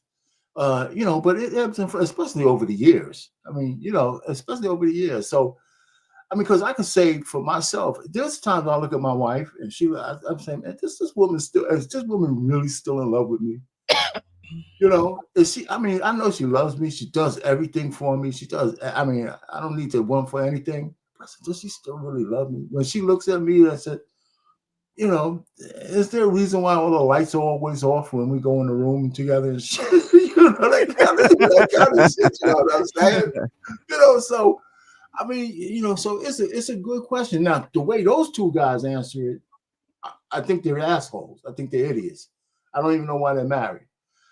I really don't. But saying it the way they said, especially on the internet, But I do believe there's some ebbs, some flows. And the thing with me and my wife, we found out that we really like each other. So that's the glue that no matter what, we just like hanging out. We like each other. We like each other. So that's the good part. Arpain, you being very facetious. Can y'all hear me? Yes, sir. We can hear you, bro. What are you talking about? You being facetious. Listen. What's facetious mean? Listen. I'm telling you. Or what? Well, what? Let me tell you, Mr. Arpain. First of all, good evening to you, the real precious, the most beautiful woman on the internet today. Also, secondly, to these bald head niggas who was just talking crazy to me a few minutes, I just want to say to you niggas, I put a stat in the chat for you niggas just so y'all to read while I'm up here talking, okay? Nobody hearing that shit. Oh my God. But you know what? I want to say this real quick. I think that most men, when you heard those men in the video, if you get around a lot of men in a barbershop or you get a lot around of men like in a group setting where nobody's watching, most of the men will do what they just did. And we have to be honest and we have to tell the damn truth. Most men would say that. Even and more so over, you can ask men, do you not trust your wife, but you can ask men, are you vulnerable with your wife? Do you talk to your wife about anything? Are you able to talk to your wife? And most of the men will say, hell no. Well, I said that. Well, so tell me why what my answer was wrong. Tell me why my answer was wrong. Because you was being Dr. Strange pulling that cape out. Listen. I did not say the shit ebbs and flows. I think those guys are idiots because they weren't in the barbershop. They're on the internet. Yeah. Payne, to your point, if there's ebbs and flows, why couldn't that just be an ebb moment? But I want him to finish explaining what he means. You know, he's on his way to New Orleans and attacking people on the way out. Listen, man. What I was saying was, you old bastard. So listen. So I do believe that most men, the reason that you're calling those men idiots, the majority of men would say what they're saying. Those two men right there were brave enough to say it on camera. Okay, I won't argue with you. I hear you. Go ahead. So will you say that right now on camera? What do you want me to say? That you don't love your wife. You got a gunner in there a little bit. Yeah, I love her. I love her to death. There you go. Case closed. See? Yeah, I love her so much. She don't get on my nerves. She don't get on my nerves. You know. Right. She's just wonderful. You know, because right now she's sitting in the passenger seat next to me. She's right next to me. Yeah, you know, she's just playing. Yeah, she's watching a movie, and so I love her, baby. I love you. I just want you to know that I love you. These guys, look, these internet guys are trying to get me to say I don't love you. I love you. I just want you to know that I love you. You obviously. He said smooches. I told her the BNC is trying to get me. The BNC trying to get me to go against my wife tonight. The Bald Nigga Coalition trying to get me to go against my wife tonight. You left that kind of hard, Precious. Hey man, but no, seriously though, I do believe, and she just said the same thing. She said a lot of men will probably, if the camera went on, they would probably say that. You know, I mean, it's hard to agree with that. I don't think I would say that. I don't. Yeah. I really don't. Well, you do this. It's TMI what you are paying. You just said you walk in the room butt naked, your wife turned the light off. So make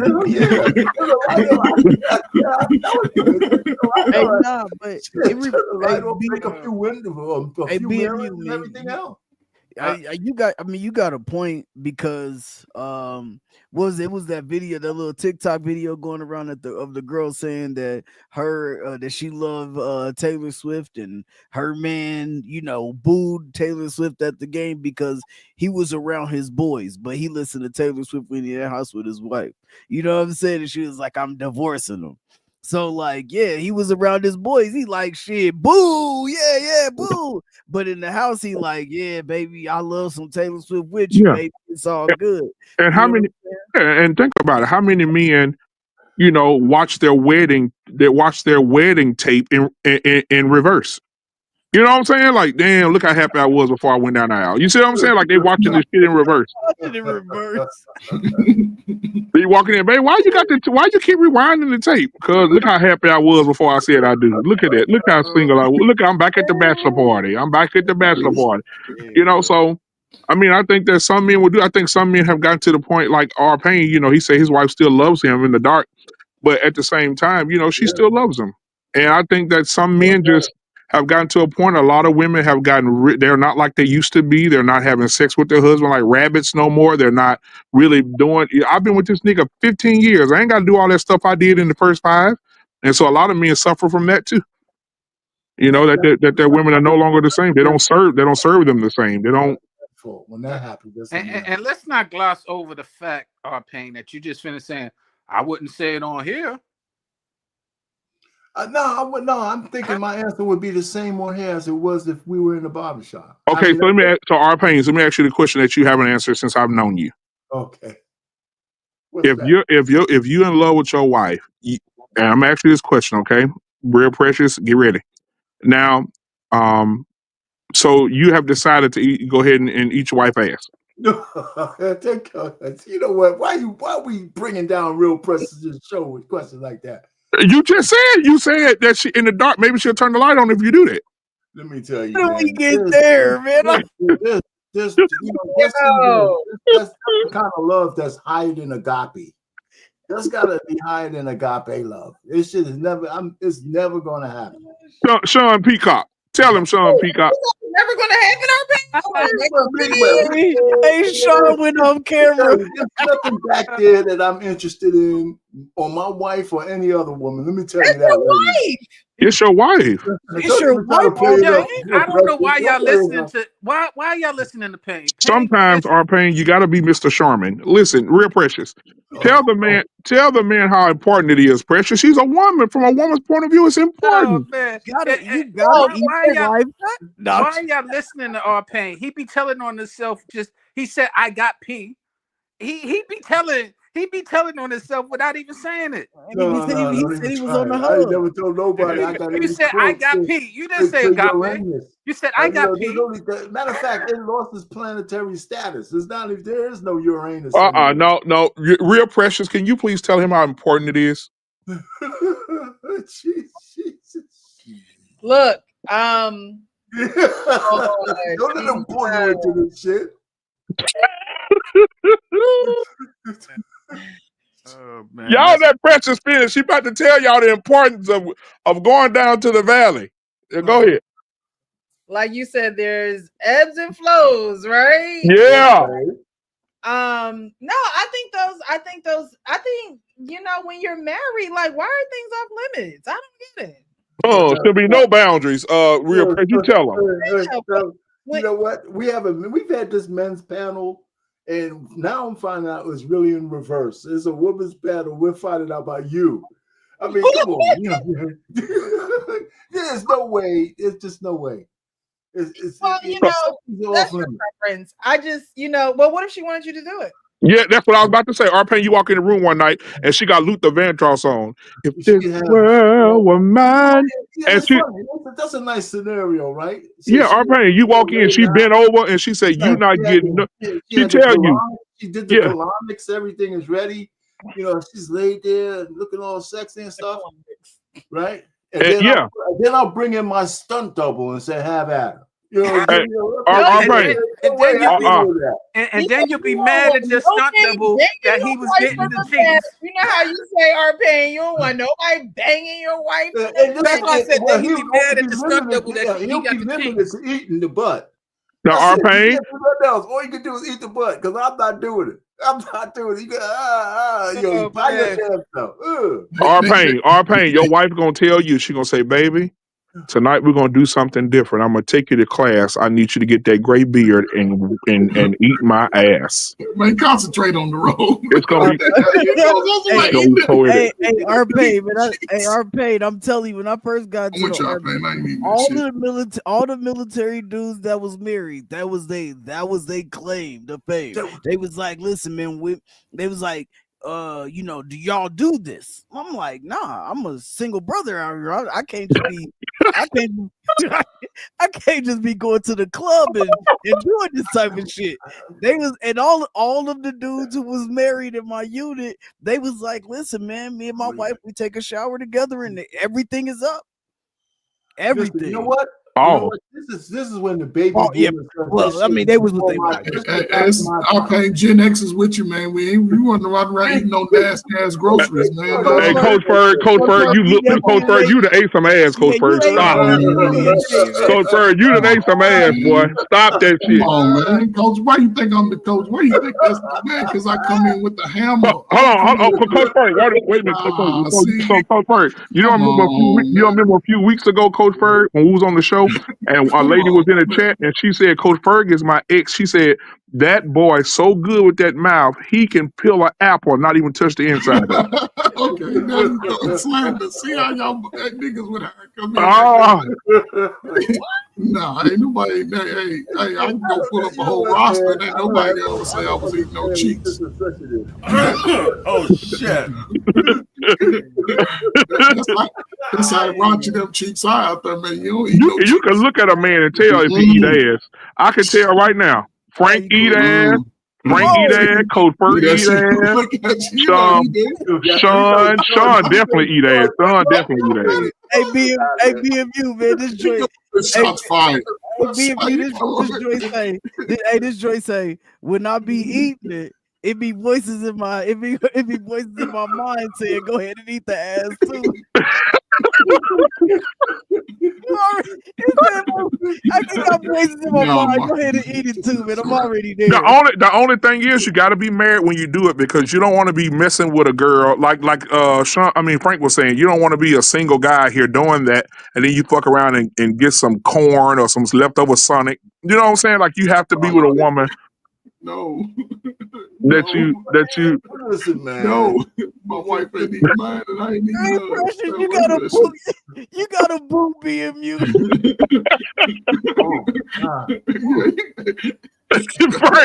Frank being there like this. Is that corn? Jesus Christ. Hey, hold on now. Hold on. Ask one more thing. I'm gonna leave y'all alone, Sean. Sean, tell the truth, Sean. Sean, you are an AE guy. Tell the truth.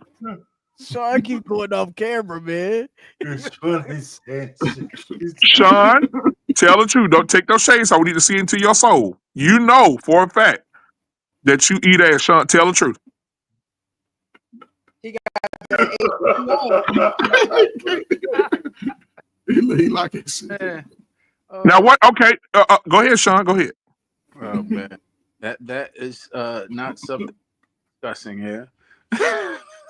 Oh, so Sean, you look like the type. You like the type that maybe should be like, Sean, you eat my ass tonight, then I'll eat your ass tomorrow. See what I'm saying? Like, you that type of guy. I would say this. What Precious said, I agree with. There shouldn't be limits when you're in love, but them eating my ass is the limit that I do definitely take. I'm not interested in that whatsoever. And if they're interested in it, they're gonna have to go elsewhere. Oh no, babe, I want to talk about you. Babe, my wife just said. My wife just said, she said, who eating your ass? I said, no, baby, I ain't talking about you. I'm talking about the show. I'm talking about the show, baby. I didn't say nothing about you now. Hey, the way Sean was just acting, he come out with his towel wrapped around here. No? Yeah. You know what? Sean the type of guy. He'll change his voice. Hey, Frank, he'll change his voice before he eat it. Sean will say, you know what? I was really thinking by going to the vernacular of the whole, where life and everything else comes through tonight. Okay, baby. Bro, you don't got. Why you got your towel up there? And then you got no woman is eating my ass. That's just for the internet. Because if there was a chance, like, no, I'm just kidding. Listen. Real Precious. You know I'm unfiltered. Watch this. Real Precious is a beautiful woman. On a scale from 1 to 10, 1 being trash, 10 being Holy Ghost beautiful, we give the Real Precious an 11. And now, any man out there in this chat tonight who will be dating or married to the real Precious, and she walked in and said, "Tonight you eat my ass," you niggas are not gonna say, "I ain't doing it, Precious." You're liars. You're liars. You're liars. Liar. Yeah. These niggas, the Precious gonna be in the 3-point stand at the front door tomorrow.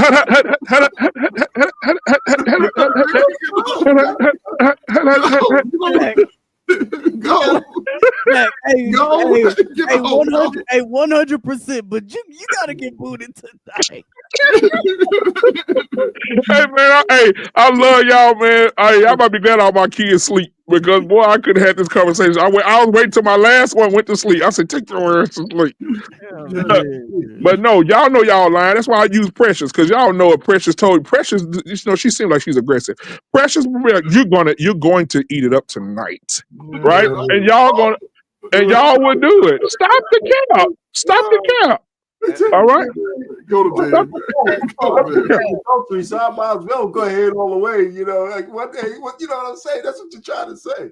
Now, R-Pain, I'm gonna say this before I go to R-Pain old ass. Listen. Oh Jesus. R-Pain has been, listen, y'all, do not at all let R-Pain lie to you guys. R-Pain, he was part of it. He fixed the transmission on the Titanic before it went out. And I'm telling you, R-Pain was eating ass on the Titanic. He was eating ass during the Civil Rights Movement. He was eating ass. He was eating ass. Who was the last one on the bus? R-Pain was eating the last person ass on the bus. He was right there, right behind Rosa Parks, eating our ass. So R-Pain is a liar. That is hilarious. He lying in Black History Month. Black History Month is still here, man. I will say this. Yeah, I mean, it's bad enough looking at the toilet paper after you go to the bathroom, man. You know what I'm saying? How could you? Well, R-Pain is the AEA. It's the AEA, Ass Eaters Association, and you're a part of it. Jesse Jackson is a part of it. All of you guys. Look at Coach Ferg. Coach Ferg, Coach Ferg, you know you've been licking that thing, and then it slipped down to the bottom, and you said, "Oh, it'll be fine in the morning. It'll be okay. It'll be all right. It'll be fine." Look at him. Look at him. He know I'm not lying. Look at him. I done busted him. I done exposed him. Look at him. Man, Look at him. I can't do nothing but laugh at that, man. Come on, man. Hey, I don't even want nobody touching me. Coach, my line, man. Hey, BMU, you know, back in the day when light-skinned brothers wasn't there, he had to find his way, man. Yeah. And look, she put her hand on his head. He told me, She put her hand on his head and pushed his head down, and they hit that other one. And she said, "Ooh!" Coach Ferg say, "Baby, I didn't mean to do that." She said, "I know, but I like it." Listen, y'all aunties only wanted the hammer, man. They ain't want all that nasty stuff, man. When nobody doing all that, man. No.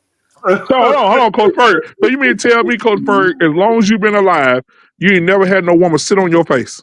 That's different, though. I know, but if she slide up a quarter inch, it's over.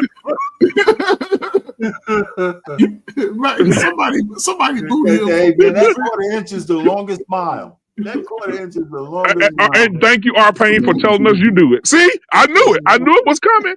No, it's like I said, it's the longest. That's just like R-Pain, just for shit. Okay, I'm gonna say this and I'm finna go. Just for shits and giggles. Okay. If your wife sat on your face, start rocking on your face, and she said, and you hit one of them spots, and she said, "Oh," and she slide all the way forward, your tongue on that ass. You used the wrong words, BMU. You said shits and giggle. If you wouldn't have used shits, he might have giggled. Hey man, I love y'all, man. I love you guys, brother. Hey, I had to come in here and show Real Precious some love, man. I wish I could be on here with y'all until the show's over, but I'm gonna pay attention to this road because I see my wife over here. She nodding off, so I gotta go and put on my music and roll it on. I got another 4.5 hours. Well, be safe, man. Be safe. All right, y'all be good, man. Much love to y'all. Bro. Yeah. Oh, keep in mind, JT ass already in New Orleans, so he told me, meet me when we get there. So if I end up not coming back, y'all know me and JT in jail somewhere. All right, we done got arrested somewhere. But all right, guys. Hello. Bye. All right, bye-bye. Yo, Pain, you did lie, Pain. Unfiltered, huh? What I lie about? You lied about talking about a stunt double. You would not have no damn stunt double getting between any cheeks of your wife without fighting and no. Well, Sean, that just goes to show you how extreme the whole thought of that shit is. Yeah, That's how extreme it is. too extreme. Yeah. I find first of all, it'd be a stunt double that's androgynous. He won't have no Johnson. He'll be just he'll just have a tongue, man. He'll be like, hold on. It was a show a couple of weeks ago. It'd be one of them got 3000s I done bought over because ain't no man coming nowhere and did what I got. It's gonna be one of them robots, and it's gonna be a woman. One of the robots. Yeah, I it's gonna be a woman. actually touch your own, like that's crazy to me. But to each his own. Wait, okay, Precious. I mean, you sound like you're serious in this. Right? The woman has a whole bunch of shit on it, right?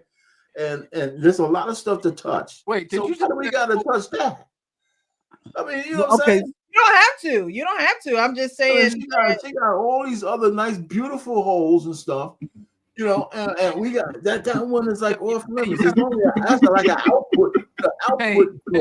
Watch your words, man. You said the woman has a whole bunch of shit on. You gotta watch your words, man. When we talking. No. That's why. She got all kinds of different. That's some nasty.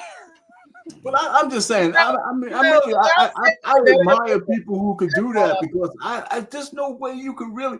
First of all, people talk about eating ass, but I never hear anybody saying if you're gonna really do that kind of play, the woman or you have to take colonics. That shit got to be like you going to a colonoscopy. That shit got to be cleaned out. It got to be cleaned out. That far deep in there, like I don't. Listen, in the canal, it's just too much. I mean, listen, because you can sit down and soak your ass in that bathtub with Calgonite and everything else. You get up, clean it as much, scrub it and shit. You take 10 steps out, it smells like ass again. You know what I'm saying? How long is it? I mean, how long do you think it's going to take to smell like ass? How do you know this? Hey, how do you know this? I've been alive for 100 years. I mean, what are you talking about? How many people's asses don't smell like ass after a couple of walks down the block? I mean, get the shit the hell out of here. There's just no way. There's just no way. I don't know, man. Listen, this is all I'm gonna say, man. You gotta. I mean, listen. There's so I do understand what Payne is saying. Like, there's some things where you're just like that. Like me, I'm not sucking no toes. Like that's one. That's the one thing I'm not doing. I'm not sucking no toes. No toes. Listen, but you just got fresh out some sandals. You know you been. No, but I think you should almost do everything with your wife, though. I think you should do pretty much everything with your wife. Yeah, like I don't understand why maybe my wife is unhappy and shit. You know what I'm saying? No, I'm not saying she is. I'm just saying I think you should do. It's like shit. It's your wife. You know, she's yours. That ass is yours. Yeah. Now here's the difference. We're talking about a wife versus in this culture, people just talking about the random anybody they meet, which I agree is some nasty ass, you know. Bro, take it there, man. I mean that's the reality, you know. It's some nasty. People go to the club in this day and age, and that matter of fact, people are going there before they go to the box. Ooh. That's a horrible scenario. Yeah, I don't know about I guess I'm old, man. Because I'm with our pain, man. Salute to you, millennials eating ass and fungus feet and funky breath, all that shit. No, don't do that shit. Today, listen, people are not as clean as they were years ago. You got people talking about they don't take baths every day. You meet a woman, she ain't taking a bath every day. You might want to be cautious when you go down there to that swamp.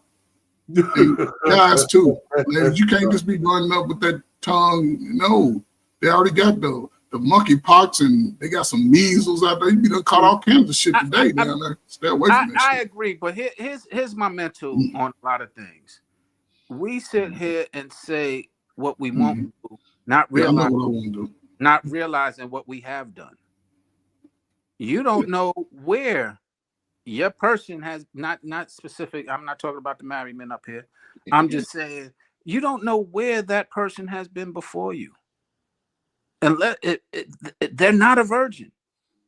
Okay. So what did they do that you're now embracing, but you don't want to think about that? But the fact is, that's a reality. Whether you think about it or not. I mean, you're right, Sean. Listen, if my wife used to get her ass eat, that's good. At least she got a memory. At least she got a good memory. You know what? You can think back on the ass eating days. You know, shit. Charlie, who was eating her ass, more power to him. Let me be a little bit more specific, and I don't want to talk about nobody's wife, but I know you wasn't. Let's just say, I just thought I'd offer that up. You know, let's just say, I just offered it up. Let's just say your wife was partaking. Yeah, I just said it. No. Not your. I don't even want you to think about this. Okay. Get out of it. I'm not. Let's just say a guy, his girl, single before was giving somebody else fellatio down there. Okay. And now you got involved with her, and you are now the main component of kissing this lady, of doing. Explain this. Yeah, but okay. So, but now we moved the goalpost. I moved. You're right. I don't know about the goalpost, but I moved something. You're right. All right, hold on, man. I don't even know how we got down this road. Hold on. Listen, I'm about to listen. We ain't got through the video. We talking about I'm about to bring it back. Pause. Here we go, man. So they were talking about not being. Why they not in love with their wife? Oh my bad. Right. Yeah, and I do. I agree with the BMU sentiment that a lot of dudes would like when they're, because a lot of dudes do lie when they with they boys, man. Yeah, I be telling my wife, she listen to everything I say and then go home and be getting bossed around. Like, you know what I'm saying? Because they see another dude got a real submissive wife. She actually, listen to her man or whatever the case may be. Like everybody in the crew act like their wife is the most submissive. My wife more submissive than yours, trying to one up each other. And shit, so they not on YouTube like that, man. YouTube is the worst place. Everybody everybody got a wife that's doing everything for them. So exactly what I'm saying, man. So it's just, yeah, man, I can see that. And I also agree with our pain, man. A lot of so my grandma told me a long time ago, like she was like, me, I think her and my pa was married for about 30 years before my pa passed. And she was like, it's times where I'm in love with him and it's times where I'm not. It's times where I wake up and I love them, and it's times where I don't like them sometimes, like it's just you're gonna go through all of that emotion, all of those feelings the whole time. And for 30 years, no, I'm not gonna always be in love with you. You know what I'm saying? Like that's like maybe that's like fairy tale-ish, but you know what I'm saying? But the point is, like, I love my wife to no end. You know what I'm saying? Like, I'm going to make sure my wife is good. Like, at the end of the day. So I wouldn't be on a podcast acting like I just don't give a fuck. Because I feel like that's how they came off. It would be one thing. Exactly right. Right. It would be one thing to say, like, you know what I'm saying? We've been married for 15 years, so I'm not always in love with my wife. And that, like, I could understand that, and that's a little bit easier to, and you know what I'm saying? But to be like, yeah, nah, hell no, man, fuck that, love, not love. Like you just doing too much. You know what I'm saying? And that's the type of podcast that I would like turn off. You know what I'm saying? Because I would just be like, these are some goofballs. Like these dudes are not real. You know what I'm saying? They're placating to their audience. Like that's how I would feel. Yeah, that's a good take. I'm saying that was just overboard. He's going on 8 years, and then they also said that being in a marriage with their wife is pretty much just a reflection of them learning themselves, which I can see where they're coming from with that. But at the same time, if you're saying that, then you're pretty much saying that you're not necessarily in love with yourself. Like you don't love yourself, because if you don't find moments to be in love with your wife, then what does that really say about you as a husband? Like Frank said, realistically, it's like, okay, I love my wife, but I'm not necessarily always in love. Right. And I even with that though, I don't know. I don't even know if that's necessarily fantasy talk. I think that you should be in love with your wife even if you don't like her, one Monday or Tuesday or Wednesday. I still think that you should be in love with her because that's your job. Your job is to love her. Period. Just like our jobs is to respect you. Honestly, we're the ones when you say, does your wife, if someone asks a man, oh, are you in love with your husband? Most women probably would say yes. But our jobs is really to respect you. That's how we show love to you. And so if there's the utmost respect there, then a man might say, yeah, she's in love with me because she respects me. But for men, your job is to love your wife. And so within loving your wife, there should be the notion of being in love with her because you're doing your job right. But that's just my opinion. No, but I mean, the love part, I agree with you. But you said something else about the guy looking at his wife and she's like a reflection of him. Mm-hmm. I look at my wife every day and thank God I don't see myself in her. Well, not necessarily. She's her own person, and it's those differences I like about her, right? And the thing, I'm gonna say this, I'm gonna be real quick. The thing about my wife, I don't use the word submission with her because the thing she does for me, she does because she wants to, not, and that's her obligation. Right. I don't have to remind her about that. Right. So if you call that submission, then that's it. But the way the word has been bullied and cut up in these streets, I hate to use it. It's not, because those are the same things I do for her. We don't have to go through the tit for tat. Right. We just do natural shit for us. By now, we've been together for a long time. But do I get on her nerves sometimes? Probably. Does she get on mine? Not as much as I probably get on her. Probably. I probably get on her, but simp. Hey, simp. No, I'm just joking. No, but the love part, I would never say at any point I'm just messing with you. Out of love with my wife. Yeah. The in love, that feeling that you get, that in love feeling, that just like that fresh in love feeling, goes like this.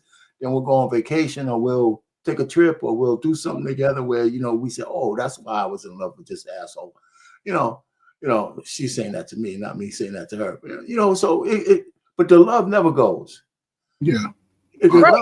You're in love with her. So we're not talking about societal, like lovey-dovey butterflies. In is out, right? Yeah. You're not out of love with your wife. You're in love with her. You're actively. I know what you mean. I know. Yeah. If that interpretation, it never went away. Yeah, I was taking it in the other interpretation of the butterflies and stuff like yeah. You know what I'm saying, like that.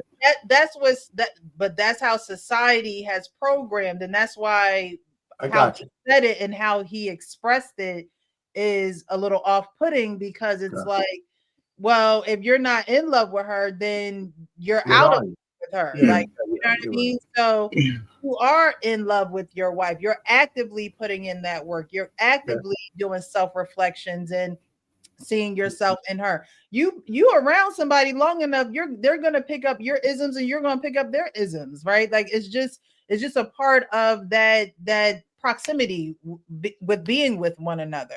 But I think that a lot of men will say, oh, I'm not in love with my wife, and I think that they're doing their wife and themselves a disjustice and making everybody look crazy out in the street, because it's like, well, if you're not in love with your wife, then what are you? What are you doing?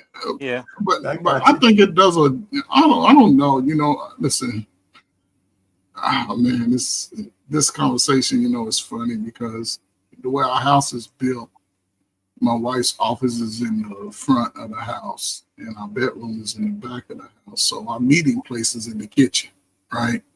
And whenever I wake up 3, 4 in the afternoon or whatever, she's typically just getting off work. 3 or 4. Yeah, she's typically going to get off work, right? And we could just start up conversations and just laugh for 15 minutes and have very few words, but we laugh. Like, we can joke about each other, and laugh about that the rest of the week.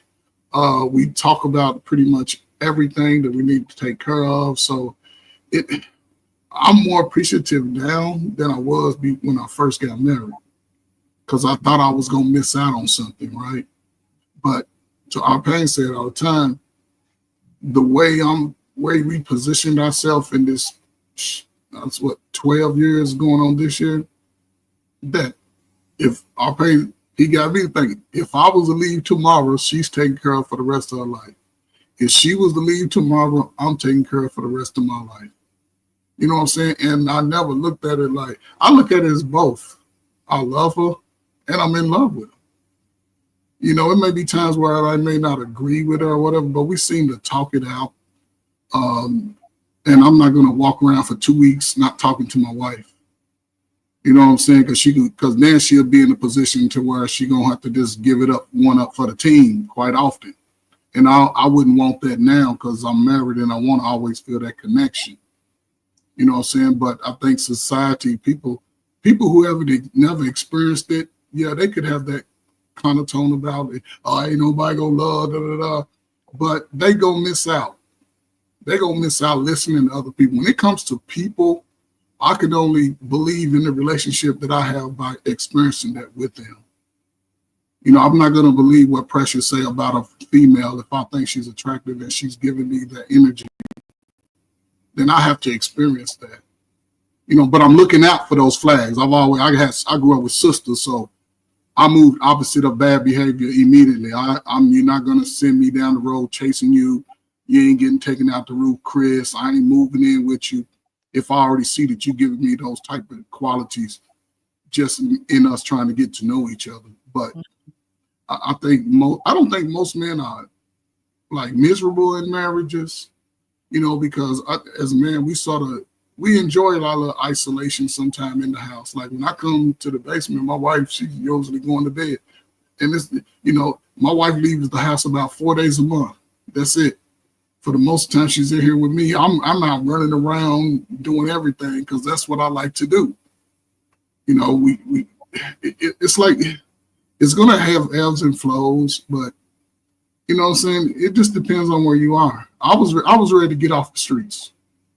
I was ready to get off the streets. I saw what y'all was starting to go through now, Frank. Like, oh, these women talking crazy. I ain't ready to invest in nobody who ain't open to just bringing all our Halloween candy to the table. And it took me a while to search through that shit.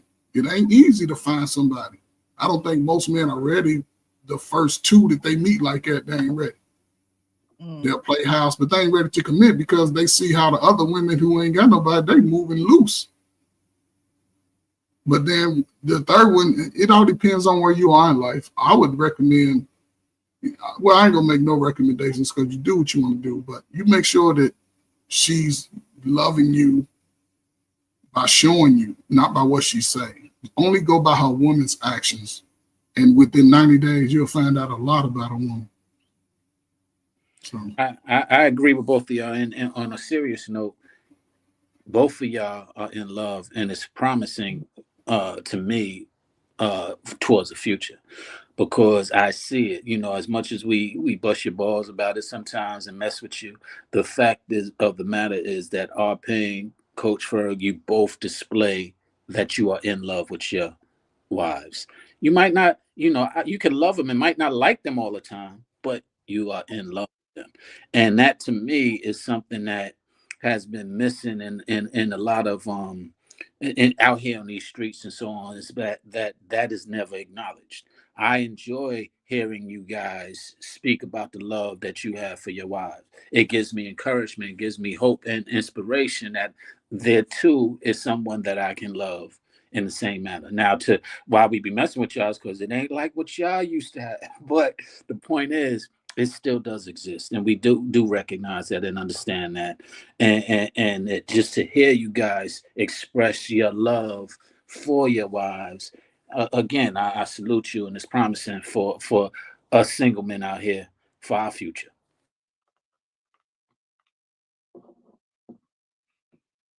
All right, so we're gonna move it on along. Those who are just joining, definitely hit that like button, subscribe to the channel if you have not already, and if you'd like to join the panel, the link is pinned to the top of the chat, so you can definitely hit that link if you'd like to join. We got about 2 more videos and then we're going to get up out of here. The nameless protagonist, thank you so much for being here, stopping by. I hope you are all having a good evening so far. That we are. All right, so we're gonna get to the next video here. I saw this one on the way into the show, so I said, you know what, we'll play it because Just Hilarious says something to the woman and I'm trying to figure out what she means, so maybe you guys can help me out. My everything. Let me rewind it all the way to the beginning. Carla opens up about being stuck in her marriage. I've been married for about 3 years. I have 5 kids. One from a previous relationship. He's 10. He's my everything. However, my other 4 are from my current marriage. And I have been our sole provider from almost like day one. Well, no, from day one. And it's been really hard. For me, it's the financial piece. Like, I expect my husband to keep a consistent job to help support us financially, because outside of our finances, I feel like we don't really have issues. But when it's bearing on me to take over and push, I mean, I just had a baby. My baby's 5 months old. It's a bit stressful. So these kids are back to back. You said you've been the breadwinner since basically day one. You know, you said your husband cannot keep a consistent job. Is that what you said? I don't want to mess you up. That's what you said? No, you're right. You're right. Okay, all right. Why continue to keep having children if you know that you have to have them? You're going to be the one paying for them. You're going to be the one taking care of them. And it was already a mental strain on you anyway, probably from seeing that he really wasn't a consistent provider and after the first one, you know what I mean? So like, why do we put ourselves in these situations? I'm saying we, because I'm a woman too. I'm not dealing with what you're dealing with, but I'm a woman first. So I'm just going, meet you where you at. But why?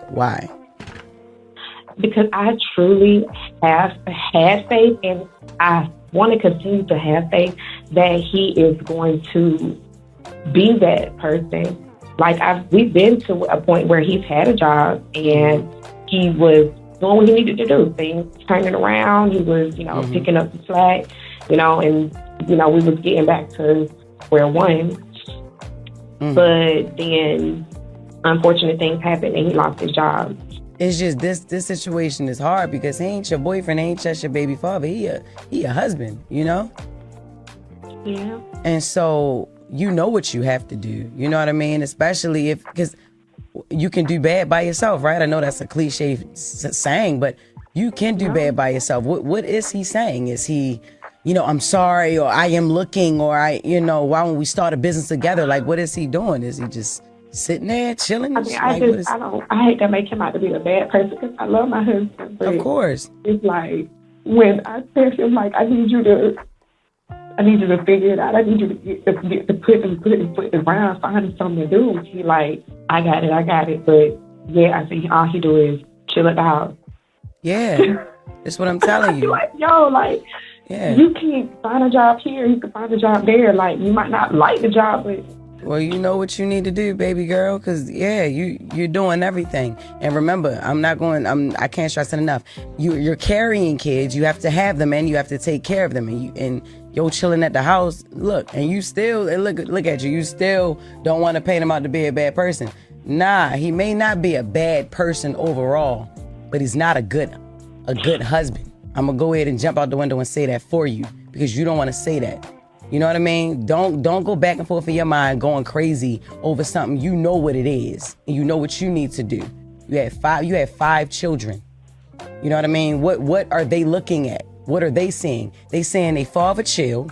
The other one saying the stepfather chill, while mom go do everything. And you breaking down, you not happy, you crying to me right now. You know what you gotta do. You know, but I love you. Keep on, you know. You gotta keep taking care of your kids. You gotta keep on working, but you don't gotta stay there. You don't have to stay there. You're fine, and you will find somebody that, you know, love ain't over for you. You know, that should be the furthest away from your mind right now, but nah, you can do all this by yourself. Like, you ain't gotta struggle. It's basically, you got 6 kids is what it sounds like, you know? Tell me about it. Nah, you get Thank you, sir. I it's appreciate all right. it. And don't have faith in him. Have faith in God. You know what you gotta do, you know? Woo! That's So Jess says, you know it. She kept saying, you know what you have to do, but my question is, what does she have to do? It seems like she insinuated leaving him, but that's her husband. So I wanted to get you guys' perspective as being men, 2 husbands on the panel. When you hear this conversation, what exactly are you hearing, and what is it that she should do as a wife? I'll go real quick. I think that her painting the reality of what it is one thing, and I understood where she was going with that. But her giving advice sounded like she was projecting her feelings into the situation and giving advice according to how she felt, which could be the worst thing. She's dismantling a household if that woman takes her advice with 5 people, 6 people in it, and she ain't even worried about what that might do to the totality of it. And that projection, I hate when people do that, when they project their own sentiments and feelings into somebody else's circumstances as advice. So, you know, I what she was identifying is I can agree with. She was identifying some things, but it was also I don't know what the circumstances of why he was losing jobs and so on and so forth. And I'm not excusing the facts that he was doing that. But the point is, just hilarious advice sounded like some projection that can be really detrimental to a person's who's married circumstances. And the married brothers, I would love to hear what y'all say about it. And listen, you know, first of all, she's not qualified to give this woman advice at all. You know, she's been a lifelong hyena, and so she doesn't even know what it means to be in a good relationship based on her the way she's always on airways crying from time to time. But I'm just thinking, what is this woman going to do? If say she breaks up for her husband, what's going to make her life any better? Right. You know, I mean, where's she going? You know, okay, now he's not even, now the possibility of him doing anything is completely off. And so now she got 5 kids. And Jess was serious when she said, oh, you'll find love again, but let's not talk about that. Like some man is going to want to walk around and come in and swap up a woman with 5 ass kids. Right.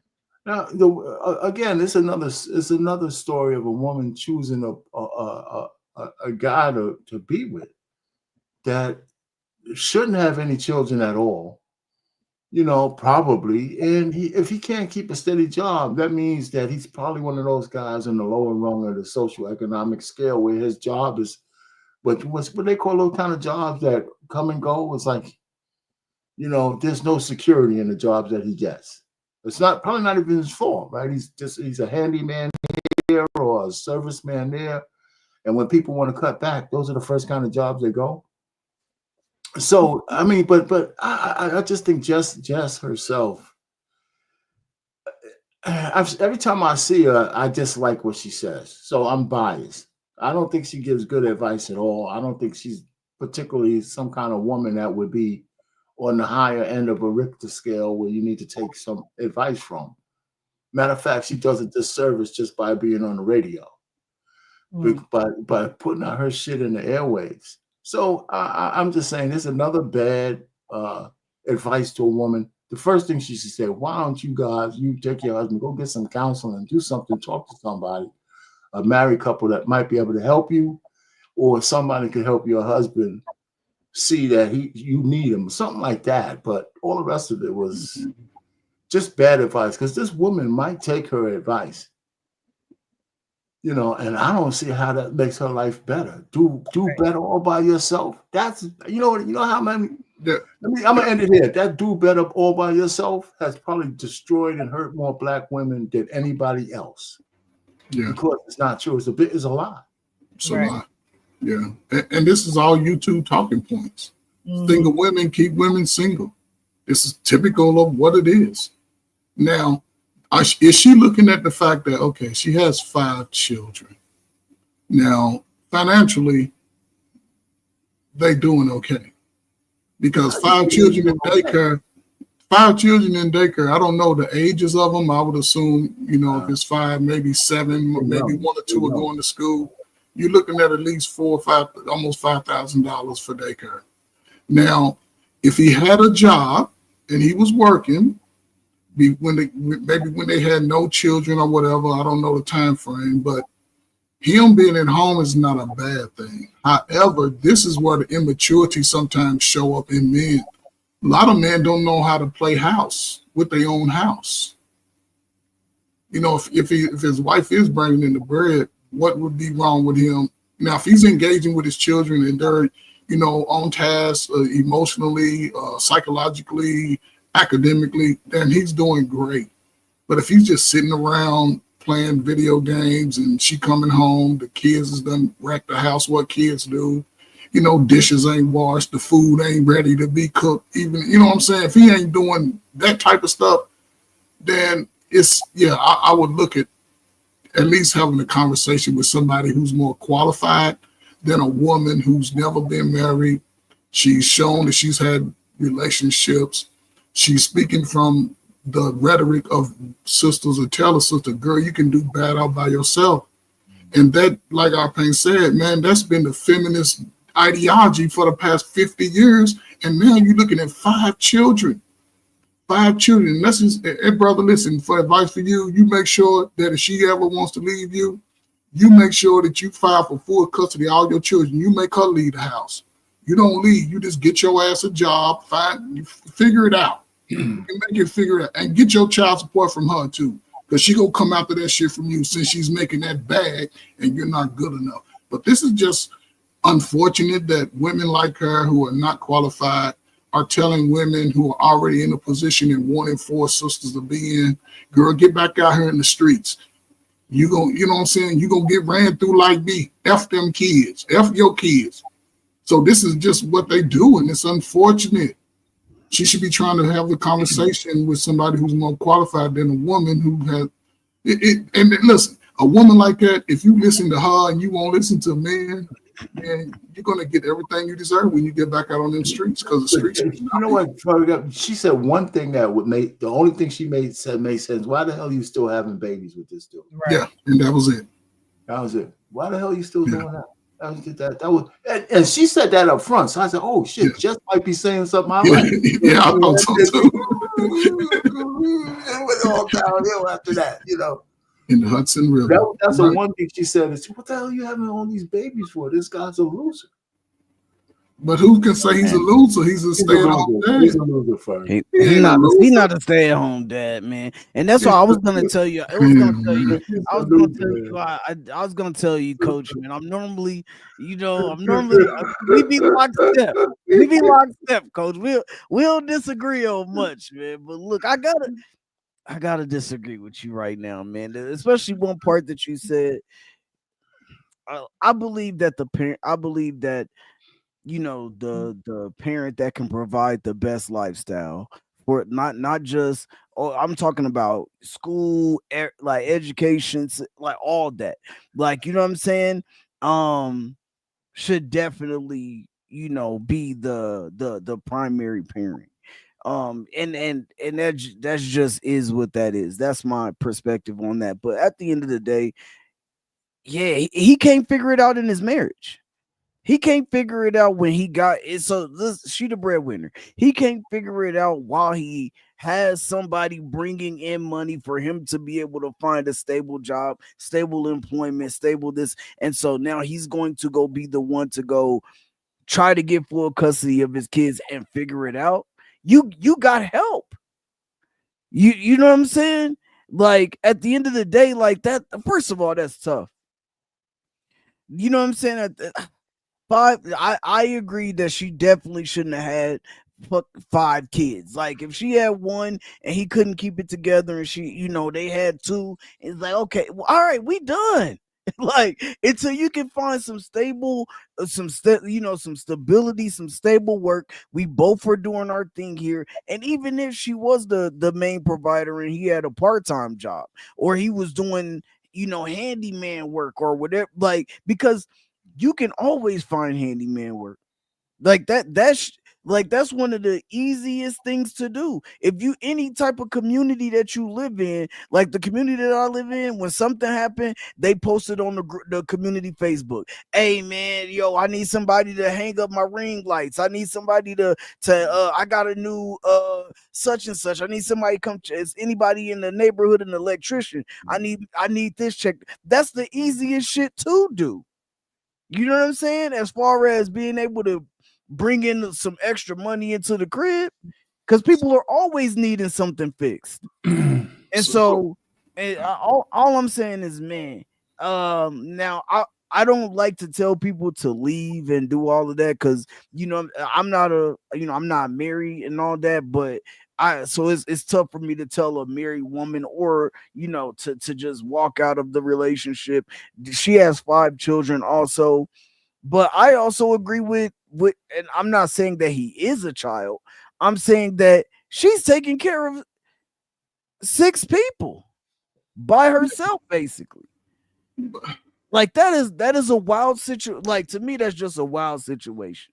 And the crazy part about it is when we know that most women don't like to be the breadwinner in a relationship because when they date women, they struggle leading the relationship.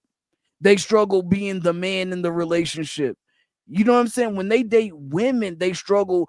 Oh man, well, I gotta take care of all of her bills now. Like they struggle with that. So imagine taking care of a man and then 5 kids. But the question that's crazy to me. No, but what I'm saying is, if he's doing what he needs to do within the home, but he's not though. But we only heard what she's saying. She just said he lost his job. Coach Ferg, only I don't mean to cut you, but think man, you know how much daycare is, man. He was now I agree with you on that. Right. I agree with you on that. Okay, what you said he was doing? No, I'm saying I agree with him on that. The daycare situation, like the day if he had, the daycare situation. Yeah, but you said more than that. You said if she came home right and the house was neat, the kids were they had their stuff done. I don't get the impression she's coming home to that kind of house.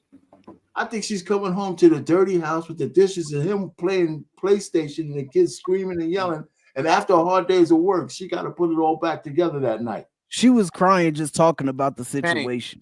Now I think that if she was providing and coming home to something that was like pain, like, you know, I like that would be difficult to complain about. That would be difficult to cry about. That wouldn't even be something. I don't even see how she could be like crying about that because he's saving her money. Say 3 of them kids go to is in daycare and he's watching those 3 kids during the day. He's making, you're saving at least $4,000 a month right there. So I'm quite sure. I mean, we don't know his side of the story because somebody put that in the chat. Yeah, I have a feeling that if everything was cool when it came home, because men who are stay-home husbands who are on their square, they can take care of a house better than a woman can because everything will be compartmentalized. Those kids will be straight, they'd be clean, they'd be shut up. Everything will be you do this, you do that, because those kids will be put to work. They'll be put to work. I mean, you know, but but again, you don't make that. You don't get that impression. I get it, but that's what she painted. We don't know that it's not that. She could just be complaining because she got to go to work every day and don't like that reality. Well, that's true too. That's And true her too. girlfriends are over at the happy hour at 6:30 on Wednesdays. They going on girls trips, and yes, women they get caught up in that. Why can't I go? And yeah, but again, man, the fact that money, baby. But she's not complaining about they can't handle the bills. She's just saying it's stressful. You see, that's the thing. He's not doing anything. Well, that's again, I think it behooves him to sort of pick his shit up in that capacity because he's losing out on money too. You know, he has to be able to, you know, but that's who she chose. It is what it is. And she's still having babies. We do shit as well. Go ahead, Precious. Go ahead. She so a couple of things, right? One, she still is having babies. And a lot of women will say they can't even get moist if the man ain't working or if he ain't providing and things of that nature. So there must be something that is allowing her to, you could clearly hear that she loves her husband. She doesn't want to paint him out in a bad light, things of that nature. But there has to be something there where she is still willing to have babies. There's one thing of having sex with your husband. That don't mean that you have to procreate and y'all only have one income. You don't necessarily have to do that, right? So another thing is she did only tell her side. And as a woman, I know that women aren't the best at watching their mouth. And that can be a huge downer for a man who's already down, right? Now, of course, the man needs to do what he needs to do to find work. You may not like the job that you're doing, but at least you're bringing something in. But women have a huge role to play in how they communicate with their man, especially when he's not on the up and up.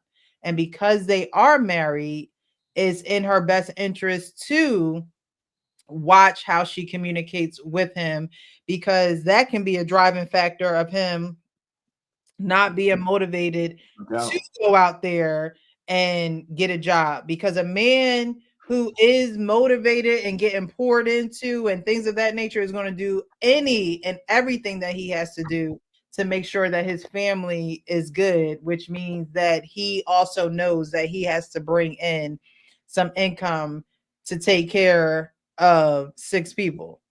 I agree. So that's one thing that I did want to say. We hear her side of the story, but a man not bringing in money is very frustrating to a woman who has to carry the load on her own. I told y'all a couple of shows ago, like, women don't want to work. Like, if they were completely honest with you, they don't want to work. So the fact that she has to do it all on her own makes me believe that there are tired nights. There are frustrating nights. Obviously, there are nights they still doing it and they having children. So that ain't getting in the way. But there is there's probably a communication barrier and a connection barrier, and not necessarily a sexual connection barrier, but an emotional connection barrier, a barrier from her to him and how she communicates with him on this matter. And it matters how she does that as his wife. You can't just say, oh, you just laying around here. You ain't no good. I'm the one bringing the money in. I don't care if you watching these kids. Like that's a huge thing. Like Jess was saying, oh, you could do bad all by yourself. But when you by yourself, you really feel that you're by yourself. So no, he may not be working right now, but you do have another body there to actually help you with the children. You may need to go out. Guess who's staying at home with the kids? He is. You have to go to work. Guess who's staying at home with the kids? He is. The house may not be in tip-top shape.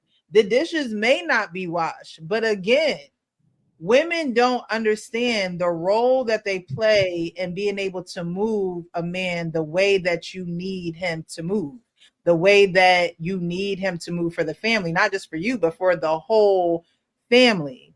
And the mouthpiece is a huge piece because our mouthpiece turn the man all the way off. I always tell women all the time, you have to work on your mouth. And if that means shutting up, that's what that means. We just added some of our, we're all adding our own assumptions on what's going on in that household.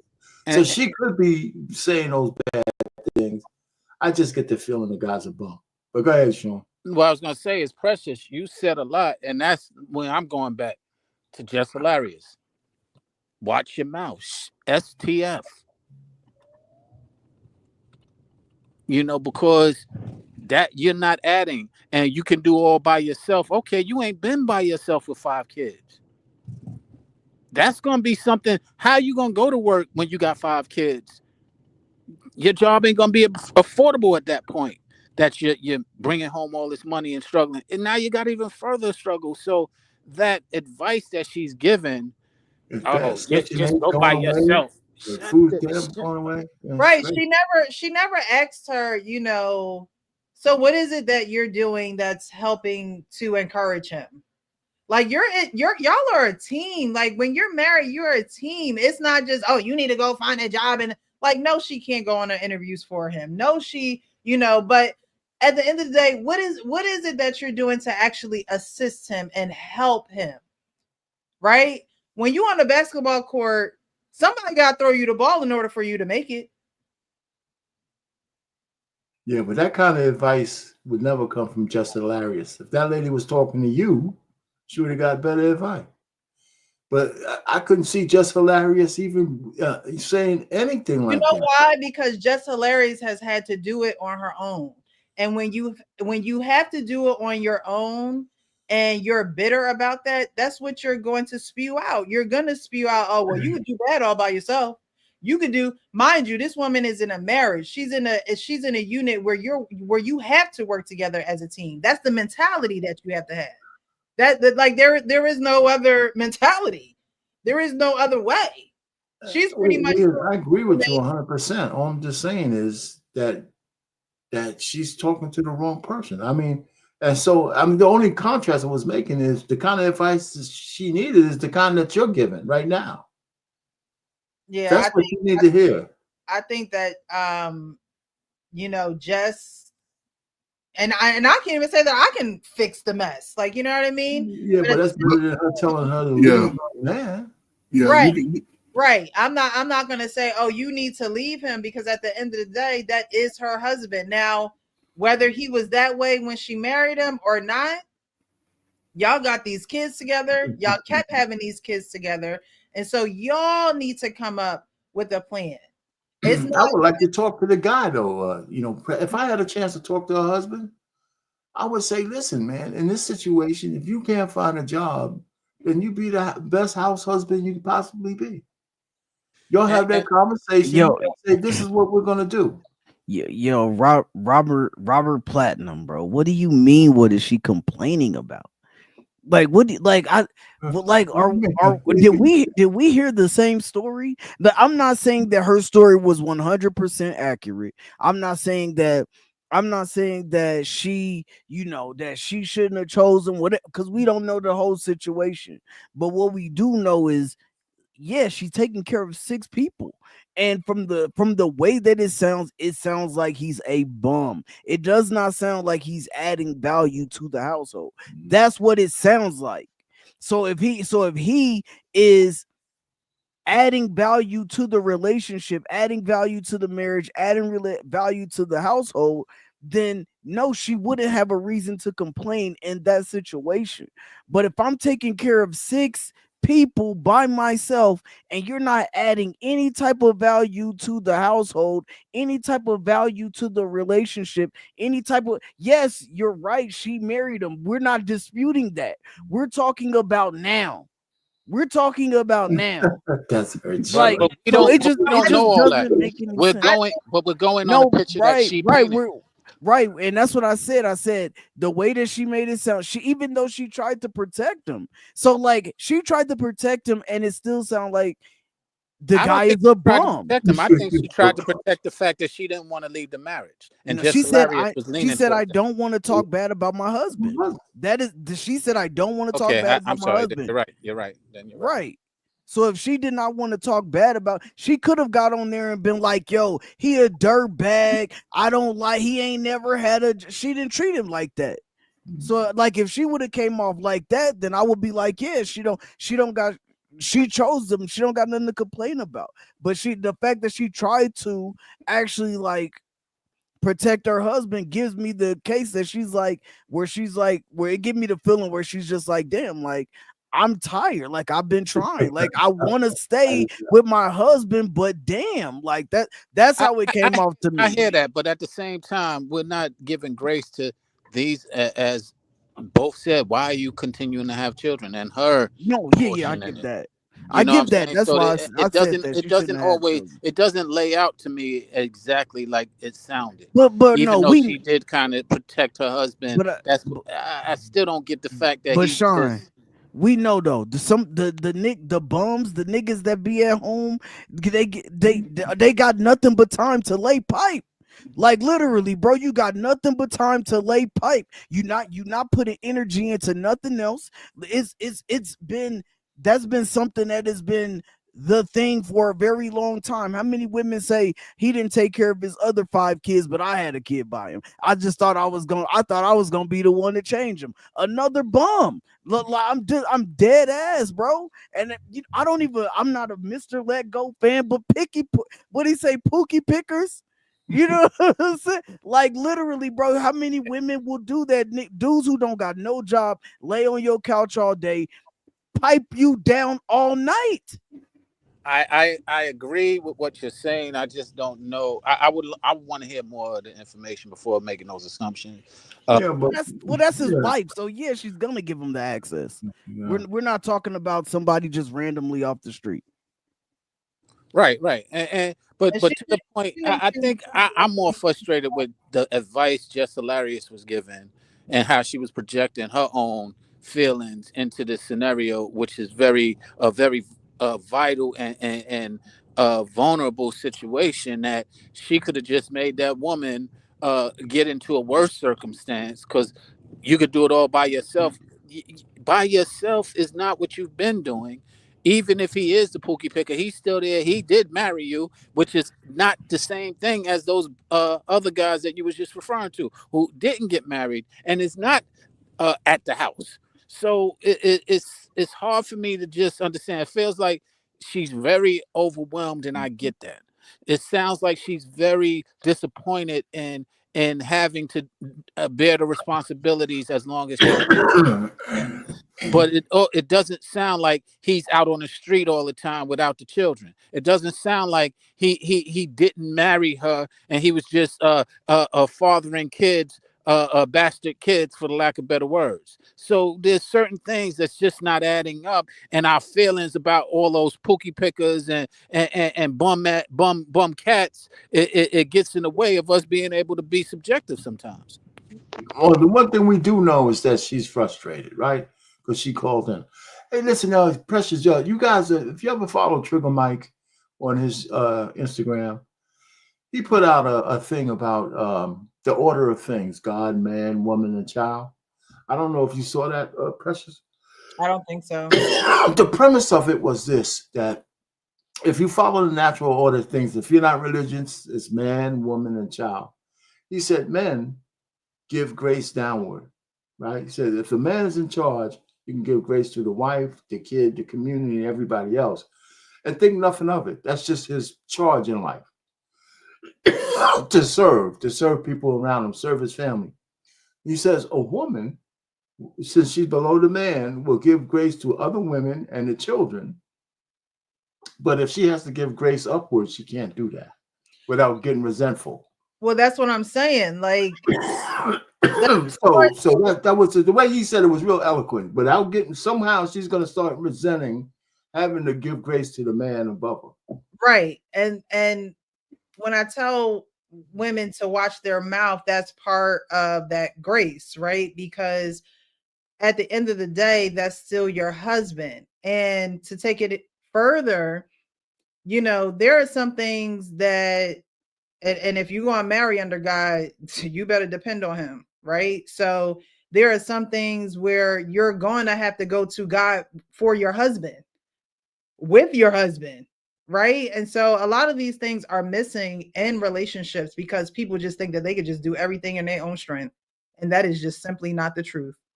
Ain't no man on this earth walking can do anything in his own strength. And Precious, was The that example is you that waking up every morning and not putting oxygen in your own lungs. So, you know, that could be that is a huge factor in relationships. And that's another thing that I saw growing up. You know what I mean? Like there were things that my mom wasn't going to complain to my dad about. No, she was just going to take it to God. She was going to pray. She was just going to make sure that she made those requests known to God.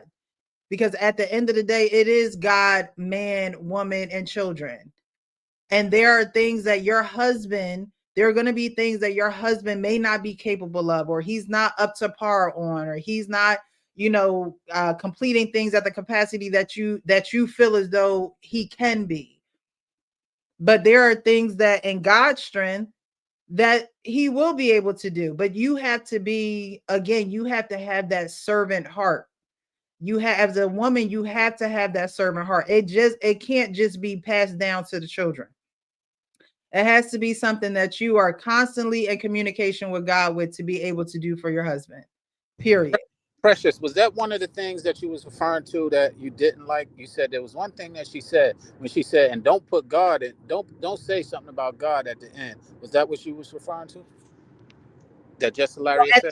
At the end, she said, don't trust man, trust God. Just Hilarious said that. And in which she do have to trust God, but all the other stuff that she said to her wasn't necessarily godly advice. Like it wasn't, you know, God. I mean, there are only a couple of stipulations that God gives you in order for you to leave your marriage, and you know, your man not having a job is not one of them. So I got a question for y'all, and this for everybody, for you too, Miss Precious. So we hear people ask this question all the time, but how long do y'all think a woman can sustain taking care of a man and the house by herself for, you know, say that man lose his job? Like how long, like what's an appropriate amount of time? Like what do y'all feel like that would be for a person, a woman? Like anybody, but you know, I'm just asking. Your man loses his job. Add some context to it. Add some more context. No, I'm just saying he has a job. Okay. You know what I'm saying? He has a job. He loses his job. Now he's not bringing in no income. Period. Like he's just not bringing in no income. It should be, you know, as long as it takes for him to get a job. Okay.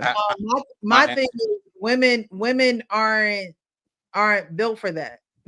They're just not built for that. Like I said, women will lie to you. Okay. Women don't naturally want to work. There'll be women that will put their job and their careers before a man, and that's just a cover up. It's trauma, it's all of that. Women don't naturally want to work. They don't want to labor. They don't want to be tired. They don't want to be frustrated. And so, you know, if you're married to this person, then you're in it for better or for worse. So however long it takes. But the real answer to that is not going, she can't sustain it for long because her emotions are going to take over. Her emotions are going to get in the way of her vows. I agree. I tend to agree with what Precious y'all didn't say, but she ain't say no time frame. No, she said however long it takes is what she said. No, I'm talking about how long do you think it would take before? That depends on the woman, Frank. Some women will give you 6 months. The woman who went viral on YouTube only gave the guy a week.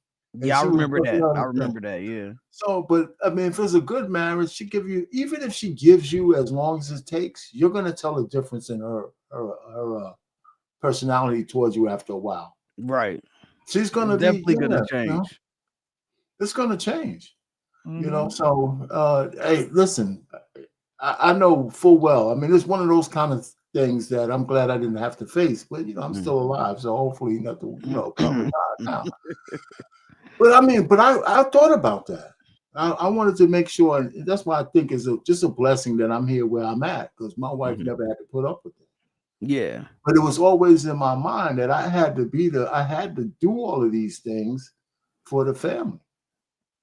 You know, it's one of those obligations. It just so happens that the blessings and all that other kind of stuff just felt right for me, Man, I think for me, man, it's just tough to even it's not even the fact that she told the way that she telling the story so much, but it's just like I can't even imagine this. You know what I mean? Like I want to provide for my family. Yeah. You know what I mean? And like Coach Ferg said, if I wasn't able to provide financially and we had younger kids and all of that, then I'm going to take that financial burden off. Like I'm going to be like, yo, all right, bet.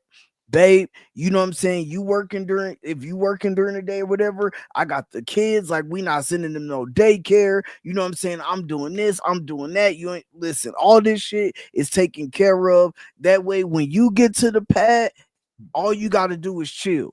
Cause I just want, you know what I'm saying? Like I want to be able to provide to my family in some way. And if that's us keeping the extra $3,000 in our pot in the pot, then cool. You know what I'm saying? If I got it, and even if I had to do have a little liquor store job, you know what I'm saying, at nighttime while, you know what I'm saying, after she done came home, we done put the kids to bed, you know what I'm saying, all that cool, but I just for me, I'm a man, I have to do something. That's just how I feel about the situation. And I can understand, if she a lawyer, she's some, you know what I'm saying, big doctor and all this, okay, she's going to be the breadwinner. I work in education. I get it. You know what I'm saying? But at the end of the day, it's I'm still providing value and I'm still doing what I got to do for my family. Yeah. I could not imagine my wife taking care of 6 of us and me just being okay. I couldn't. And I'm not saying that was the whole situation. I just couldn't imagine just being okay in that situation. I think it goes back to, Jess is telling her now to get out of it, but these are the decisions that women have to make before they even take the step into being married. You have to know what his track record is. You know a man who can't keep down a job. You can't tell me that this man was working all his life consistently and then got with you and now he down on his luck. So, women have to make those wise decisions too, where it's okay, is he someone who is a provider? Does he have the heart to serve his family in that capacity? Meaning that he is caring and loving his family so much that it's not even in his mind that he can be unemployed. You know what I mean? It's not even in his, now things happen, jobs lay off, Trump ain't put the pen down, so we don't know what the future holds. But at the end of the day, he should already have the mindset, if I don't work, I don't eat.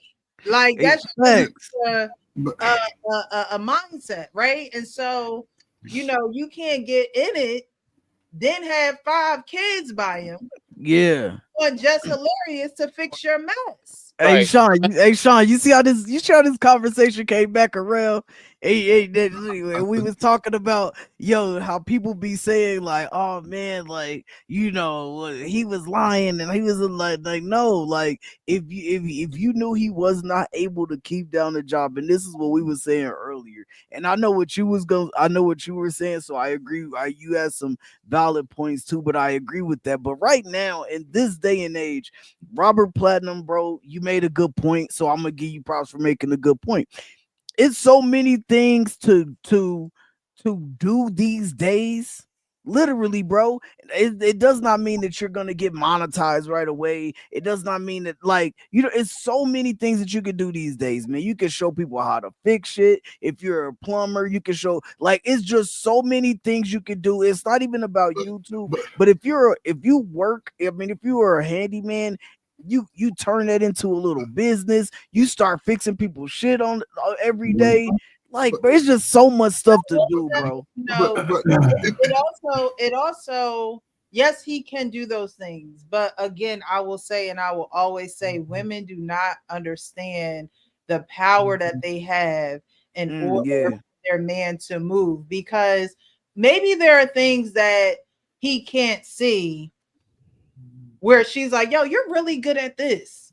Why don't we try this? Yeah. Set up that, like, women have that ability, but they also have the ability to tear down. Now, while he has to be self-motivated, yes. But again, you married this man, so you're a team. Okay. And where he lacks, you gonna have to pick up. And where you lack, he gonna have to pick up. And so if you don't have it in you as a woman, then again, these are the things you need to go to God for. These are the things where you should probably go to counseling, where it's just like, I don't have the words. I'm not sure what to say, but I know that right now my husband's not working, is very stressful on me. I feel like there's a big monkey on my back. What can I do? This is where you have to go seeking. You have to seek to find those answers. Staying around the house every day, day in and day out, complaining about what he's doing is not going to help the situation. Why is the Wife School podcast like this? I don't know, but listen. Okay. So a husband and wife, they have 6 children. Now, five children. 5 children going on 6. Ain't it? She pregnant? No, she said she called the man a child. Yeah. Okay. Hilarious said that. Oh, don't miss the point. Go ahead. What's the point? Yeah, so she got 5 children. Okay, so now, and this is where, again, I would say he's probably late 30, 40 years old. Now, the thinking forward, he can't get outside the house. That's might as well send the kids to daycare, so he can't really leave. But what he can do, just take advantage of the YouTube space, because he's in a position to teach his children to be the best of all these slow ass people out here today. He has an opportunity to push them beyond what the situation is that him and his wife are living right now. He just has to, another way to make income, start blogging the things that you're doing with your children to help them not be as slow as these slow readers are out here today. Help them. He's in one of the greatest positions. He's in the home. He can make those children the strong, because I'm sure he has some toddlers, maybe 5 or 6, if I'm just going by age. Right. So it's a great, kids are learning everything at that age. Why do you think we got so many lazy teenagers, young adults now? Because nobody taught them shit in the house. Nobody taught them shit. So he's in a position where he can change. He can, and I'll say this on shit.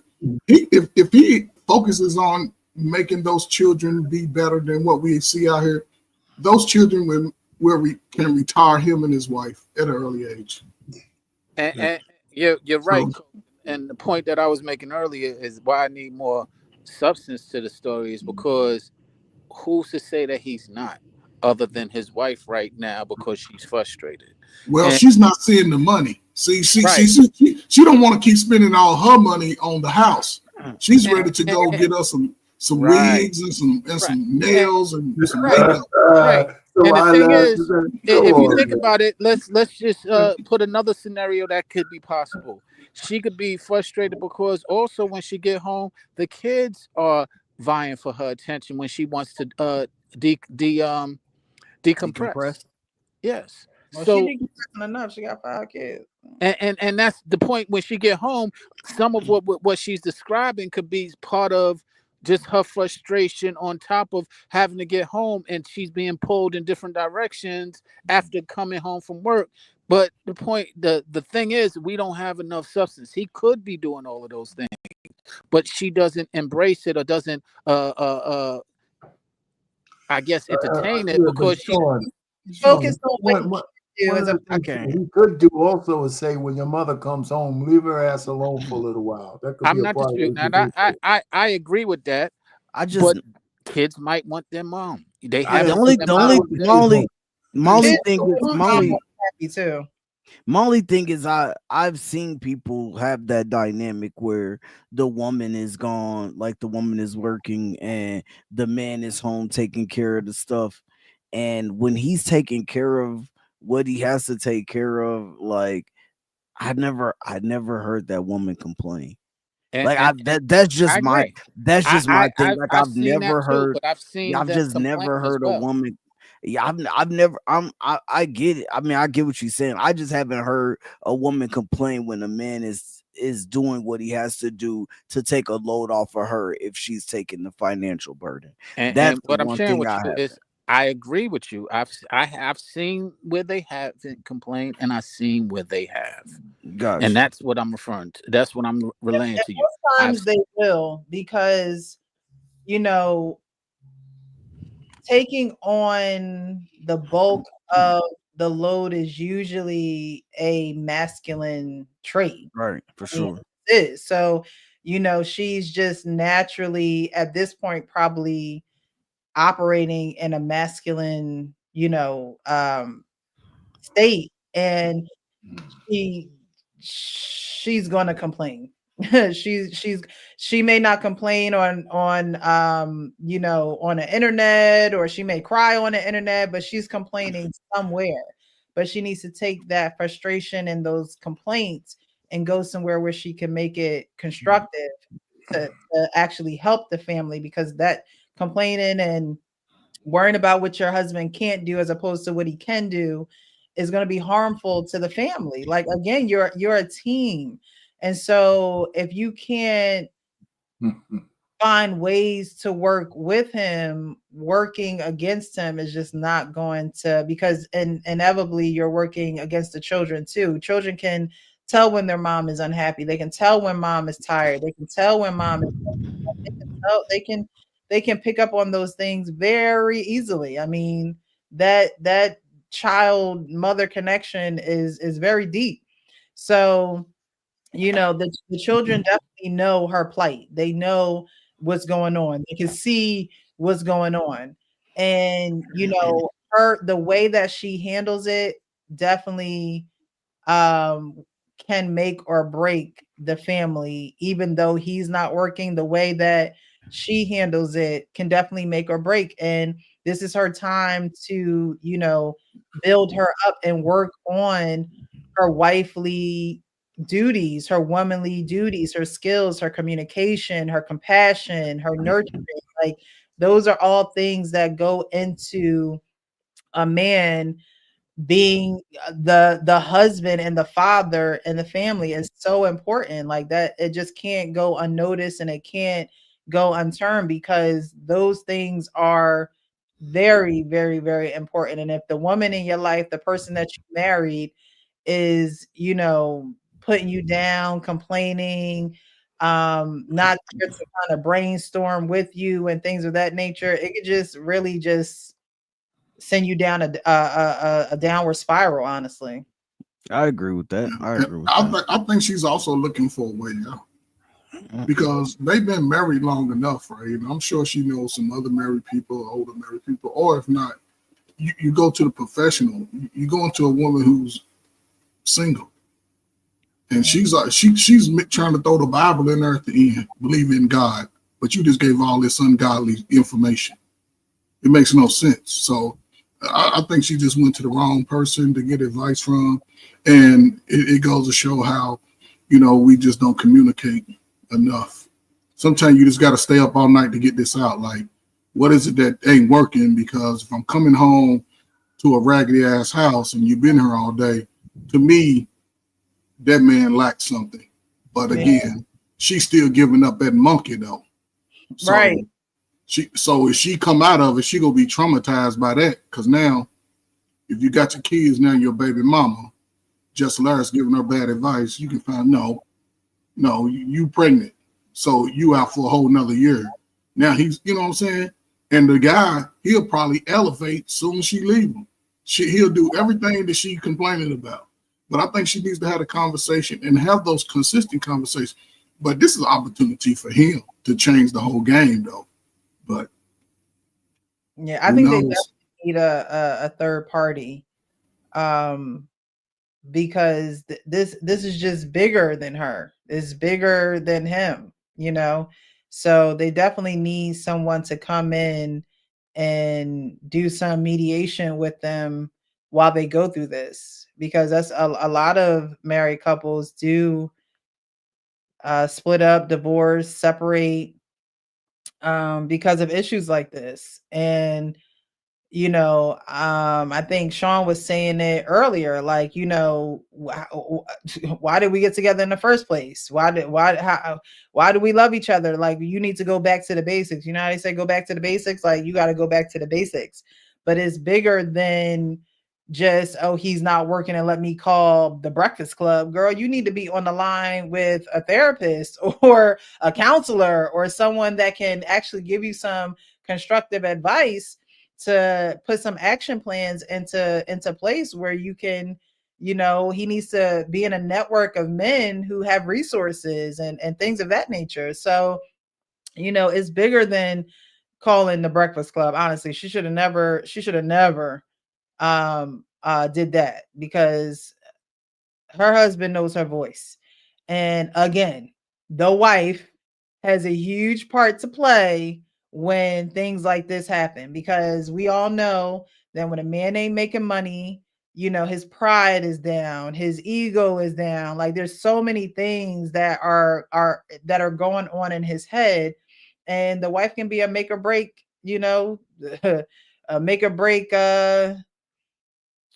deciding factor in this. So I just, it just sucks that, you know, Jess gave that type of advice to her. You know, I would have definitely asked a lot of questions, and to really see what the wife did in her power to help empower her husband, instead of just saying, you know, well, I asked him, you know, to get a job and he just lays around and think. Like, you could just tell she is frustrated, tired, embarrassed, all of the above. And I just really think that they need somebody else, a professional in there, to help guide them and put them on the right track, because it seems as though they're stuck. But at the end of the day, him being a man, knowing that he has that many people in a household to, you know, provide for, he definitely needs to, you know, bite the bullet, grab his balls, whatever y'all want to say. And he also needs to get out there and be a man and take care of what he needs to take care of. And if at this time is to be a stay-at-home dad, then he needs to be the best stay-at-home dad there can be.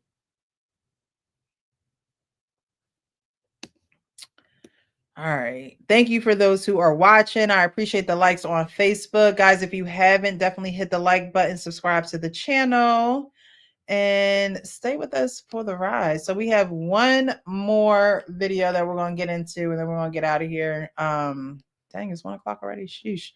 But we're going to get into this video. I saw this video, and I wanted to get you guys' perspectives of a woman who took Hank's advice.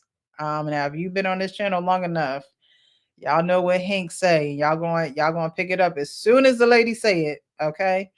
But the man left her at the restaurant. We're going to get into it. Yes. Well, I've officially seen it all. My first 0 out of 10 date. This man left me at the restaurant while I was in the bathroom. I think I'm going to hang it up for a while. Yep. I don't have anything left to give. But if I'm honest, I never should have gone on the date in the first place. Everything was telling me not to. Everything. The signs were there, but I was like, I'll give him a chance. Nope. Follow your gut.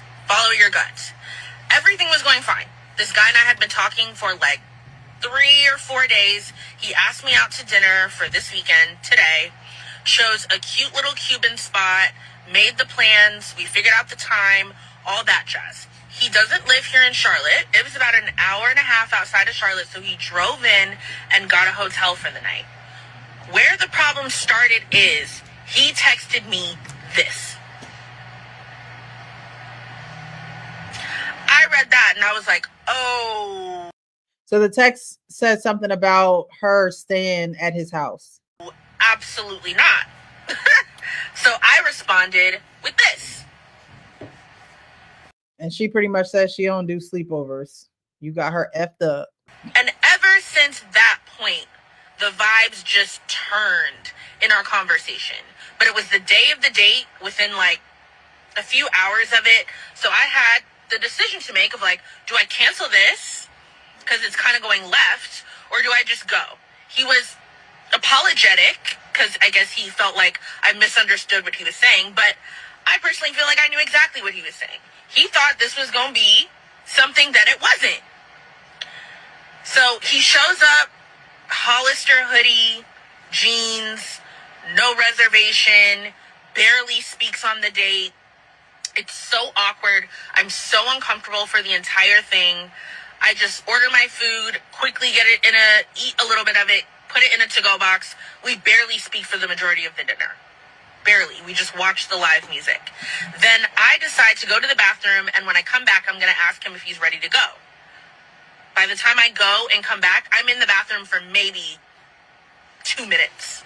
I come back, he's gone. Vanished. Nowhere to be found. Nowhere to be found.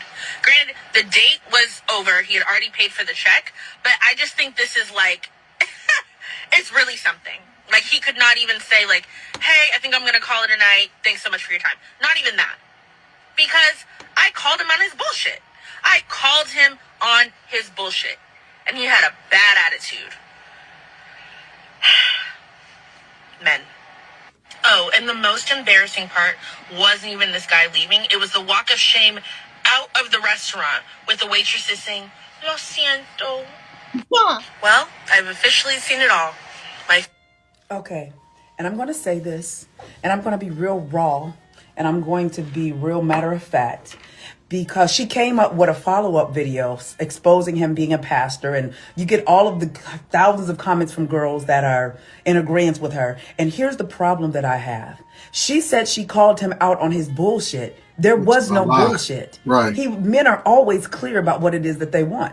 The problem that I'm having is that so many women were in agreement with this bullshit that she caused on herself. It's like, instead of women saying, why did I not have enough self-worth and self-love to cancel the date because I could clearly see he only sees me as a release portal. He's trying to get me to spend the night. So, of course, if she would have answered correctly and said, well, yeah, I can spend the night, it would have been worth it to him. But here's the thing. It's the fact that so many women condone this goofy, low-tier, low-caliber woman thinking. It is why men treat women the way that they do, because you have thousands and millions of women who are exactly like this woman, which is clueless. Everything led to, you know what, wait a minute. He ain't even feeling me. The man ain't feeling you. He's not feeling you. The fact that he left you on the date. This is why I have such a hard time coaching women, especially the more educated, degreed up, academically, intellectual they are, the dumber they are when it comes to man things and when it comes to womanly wisdom, because they say they want God fear. I want a God-fearing man. But when you're not connected to your own femininity, spirituality, sensuality, and wisdom, you're not going to realize, oh, I should not go on this freaking date. This is not even a date. He just wants to use me as a release portal.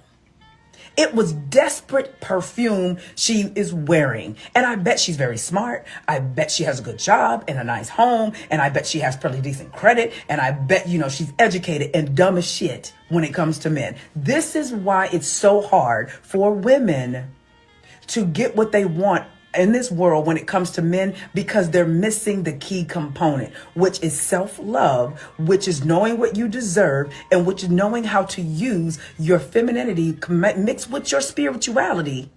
Because on the next video that she did, she said she talked to her mom who is in ministry or something like that, or her Southern Baptist mom. This had nothing to, this is no conversation that you should be having with anybody else but yourself. You are looking, sis, whoever she is, you are looking for a amen section on your bullshit. You are looking for somebody to validate the fact that men ain't shit because you chose someone and chose to go out with somebody that wasn't shit. Then you came back and did a third video because I watched it. Girl, he was a pastor. Now you got all of the calculating ass, bitter ass hens in the comment section agreeing with you. I only saw a few other than myself calling you out on it. You didn't respond to me though. This is what I deal with all the time with women. And she really thinks she called him out on her bullshit, but she doesn't see. That's what I'm saying. The delusion is so ingrained. You don't see that you didn't value yourself and you had desperate behavior. Because see, here's the thing. Women that don't flow in their femininity always get played because they don't have their femininity to guide them. And they don't have any self-worth. See, when you tap really into that feminine side of who you are, there is it's like a suite of software that is downloaded inside of you. And one of those components is kind of like a Microsoft. You know, Microsoft, the disk back in the day, it came with Word, Excel, PowerPoint, OneNote, all that. See, when you really tap into your girl and you really have the femininity, spirituality, sensuality, and wisdom, boundaries come with that. Self-worth comes with that. Okay? Self-love comes with that. Having a standard comes with that. The biggest problem that I see with women is they have no standard. Unless he has to make 6 figures, be 6 feet, have more than 6 inches, you know, and a 6-pack. That's the basic standard. But most women that I have coached throughout my career are the same way as this woman, no matter how much money they make. I'm gonna tell you like this. The more money they make, the more degrees they have, the dumber they are when it comes to womanly wisdom and man stuff.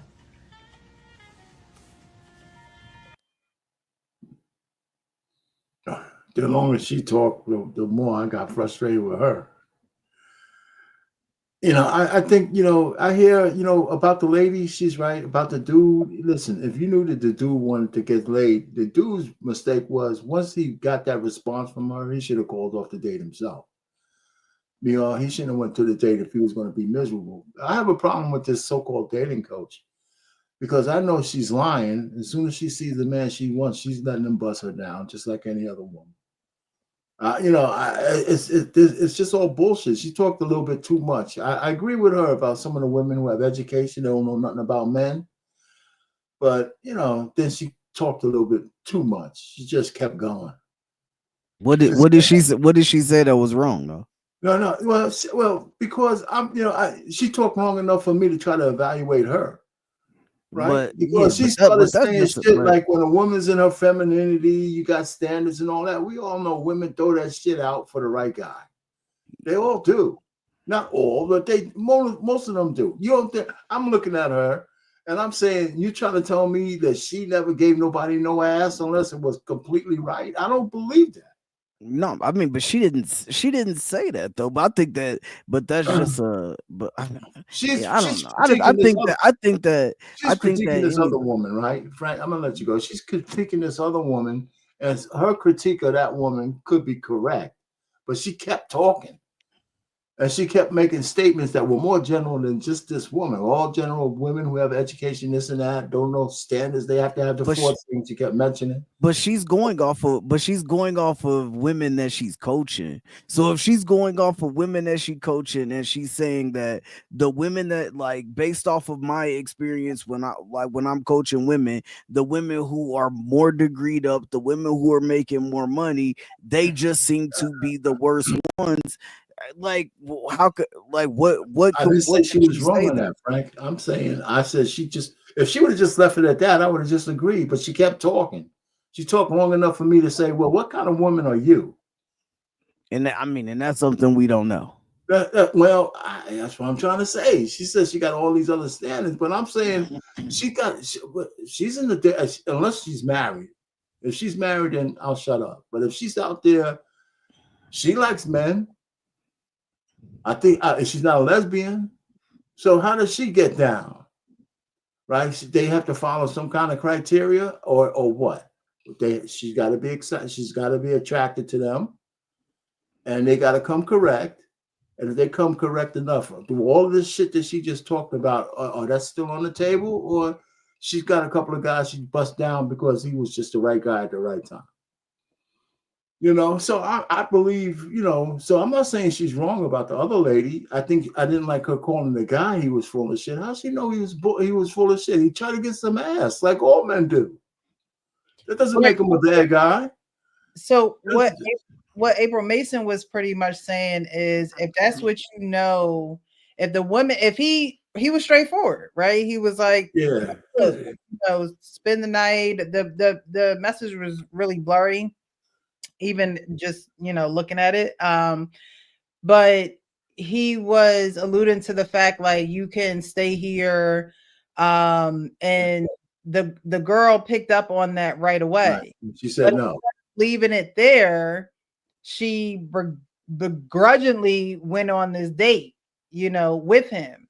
And what April Mason was pretty much saying is, use a little bit more wisdom. Like, if you know that's what he's doing, right? And he's making it clear to you. He's not trying to sugarcoat it. He's not trying to trick you. I agree with all that part.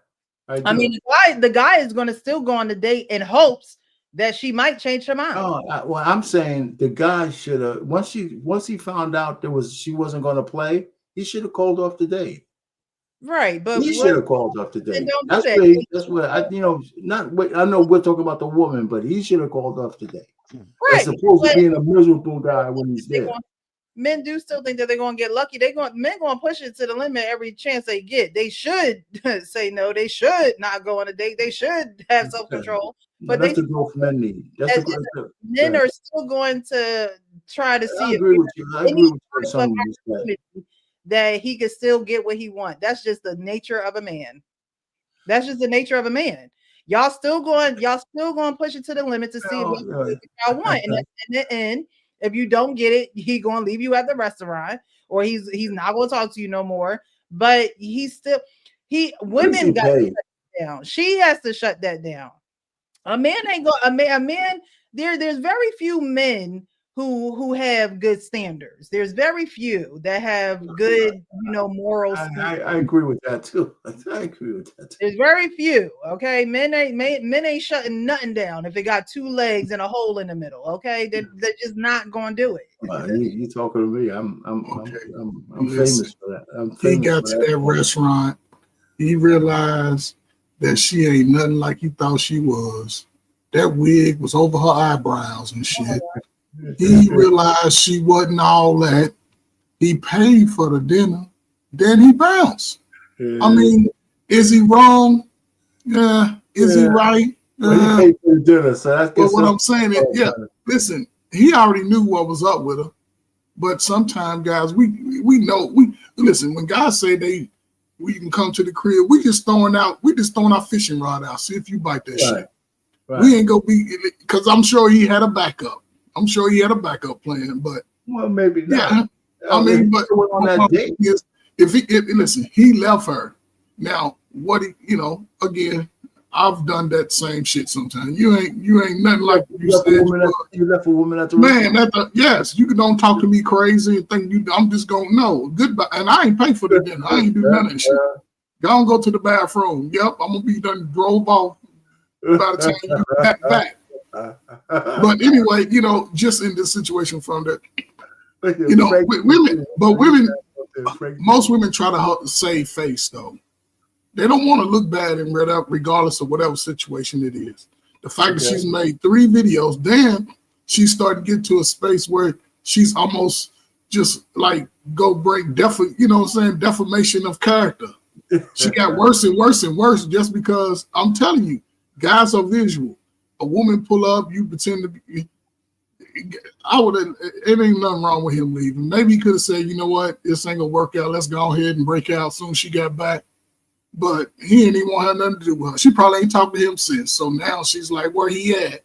Oh, he ain't gonna just leave me. But yeah, man, shit. Do that shit. 3 videos.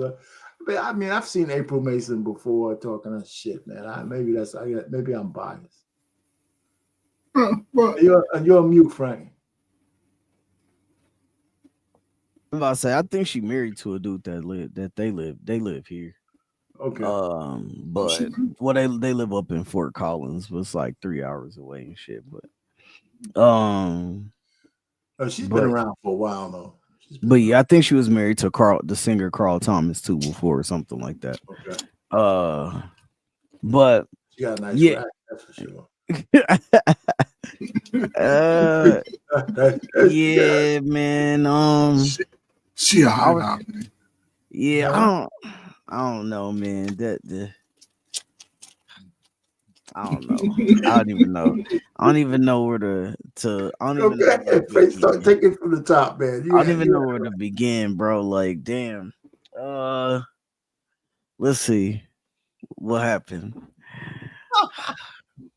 All right, so yeah, I agree with Precious though. No dude is gonna be like, well, she didn't take my my advance, and so I'm gonna shut the date down. No, he's not gonna do that because she's still going on the date with him.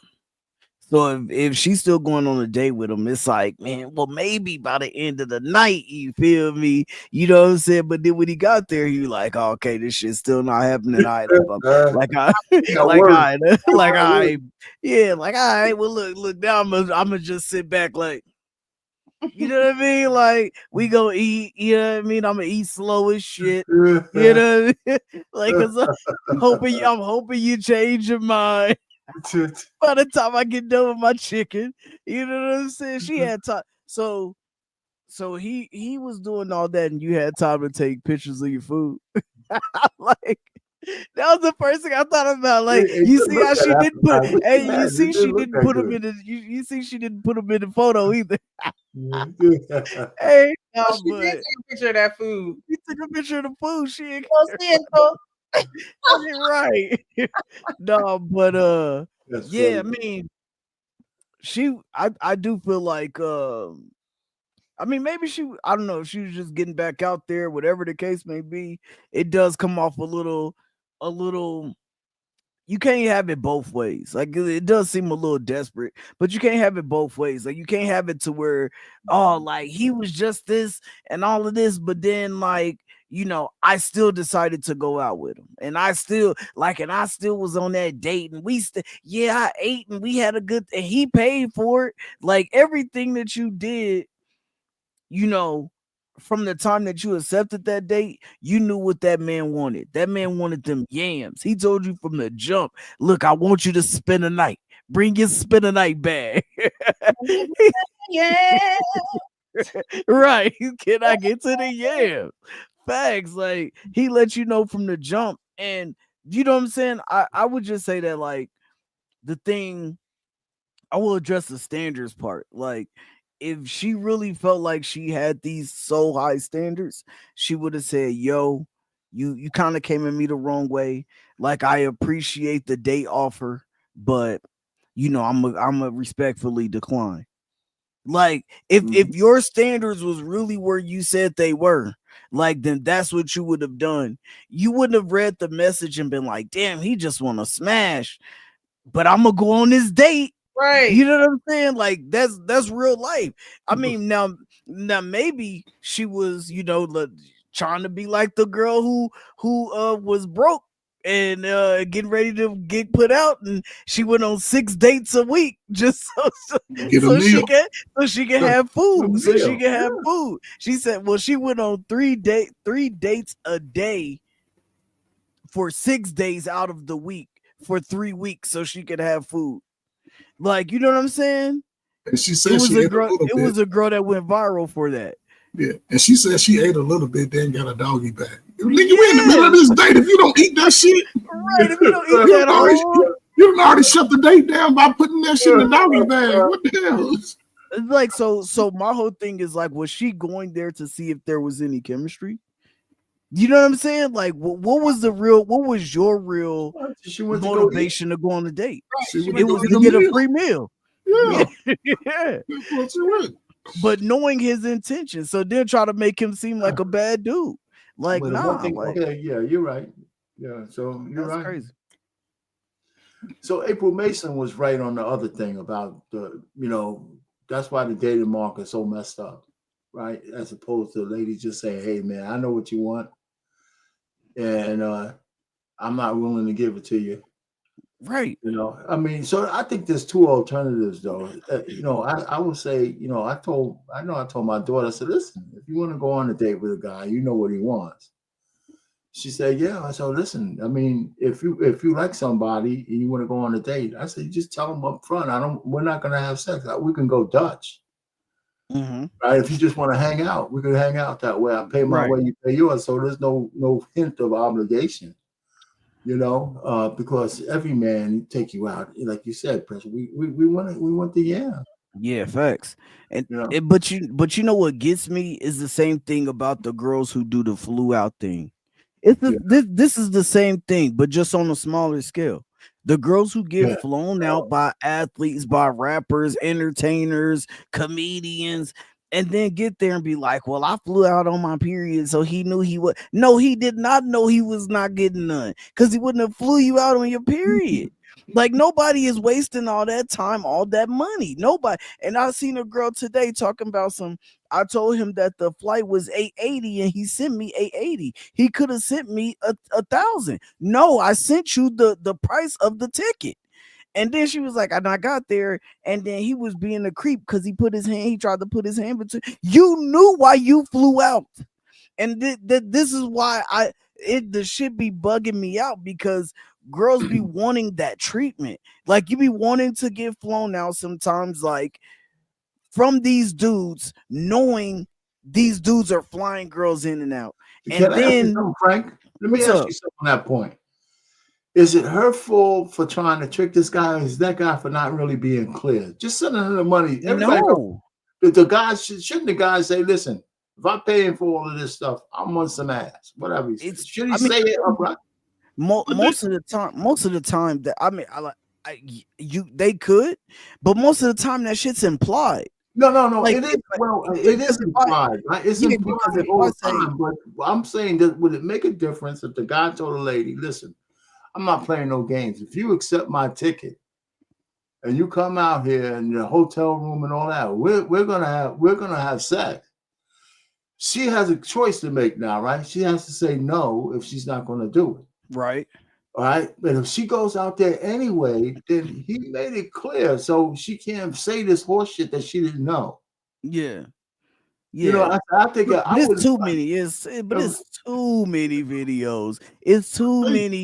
You know what I'm saying? It's too many situations. I think because the guys are bullshit. They think the imply is enough. I think guys are letting them know, man. Guys ain't holding back like they used to. I think these dudes just tell the girl, listen, I want to fuck you. Ain't nobody holding back.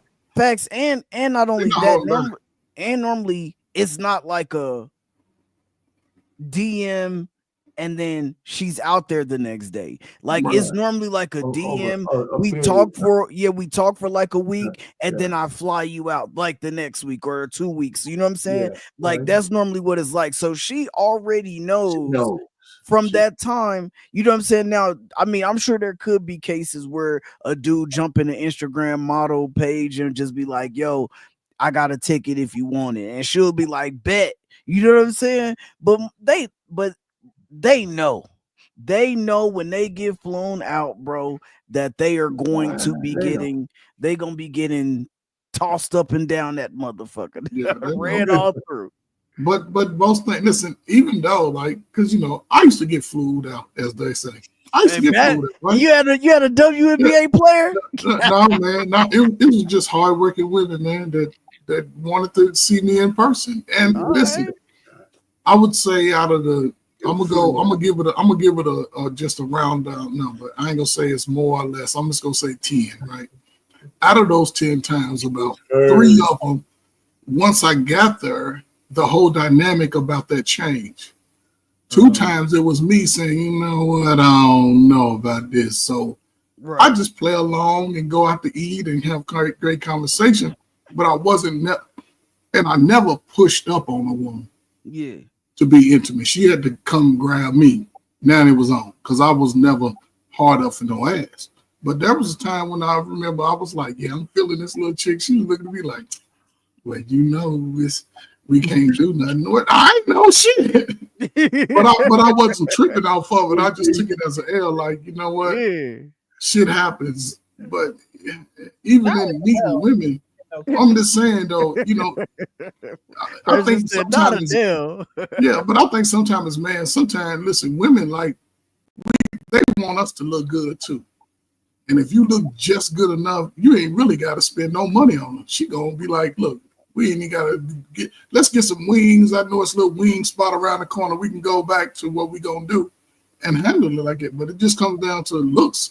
Sometimes it ain't even about you 4 states away. She know you ain't gonna have no long distance relationship. You pull up on her looking all good and yummy, and she get all moist and shit. She know you over banging. But it just comes down to the situation to me. I mean, chalk it up, move on, shit. Ain't no big deal. To me, it just she ain't got like light skin, bald head. Maybe my tan wasn't hitting right when I got there. I mean, that's Coach Ferg used to be on this John B. It is he's on his Eric Benet. He's on his Eric Benet out there getting blown out, man. Yeah, shit happens, man.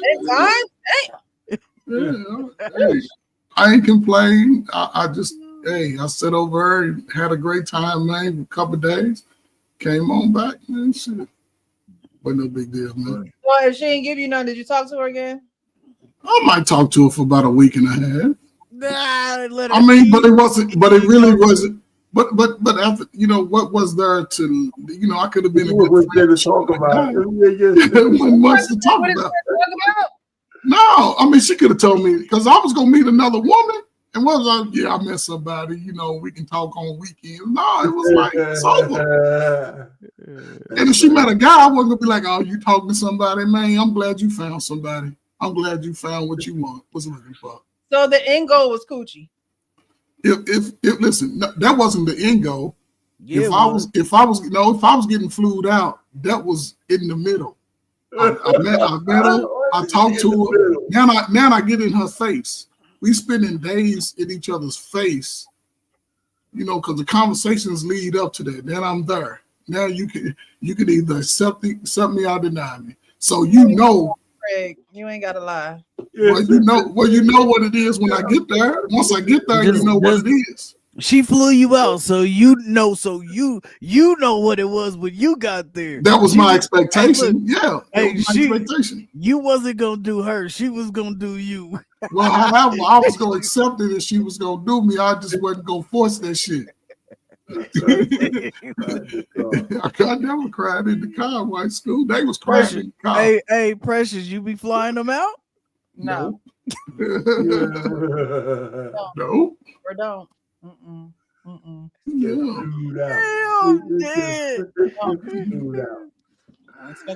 back then they had. Said no. They didn't fly us out, man. They had glue on the wings of the planes and shit back then. I guess I was a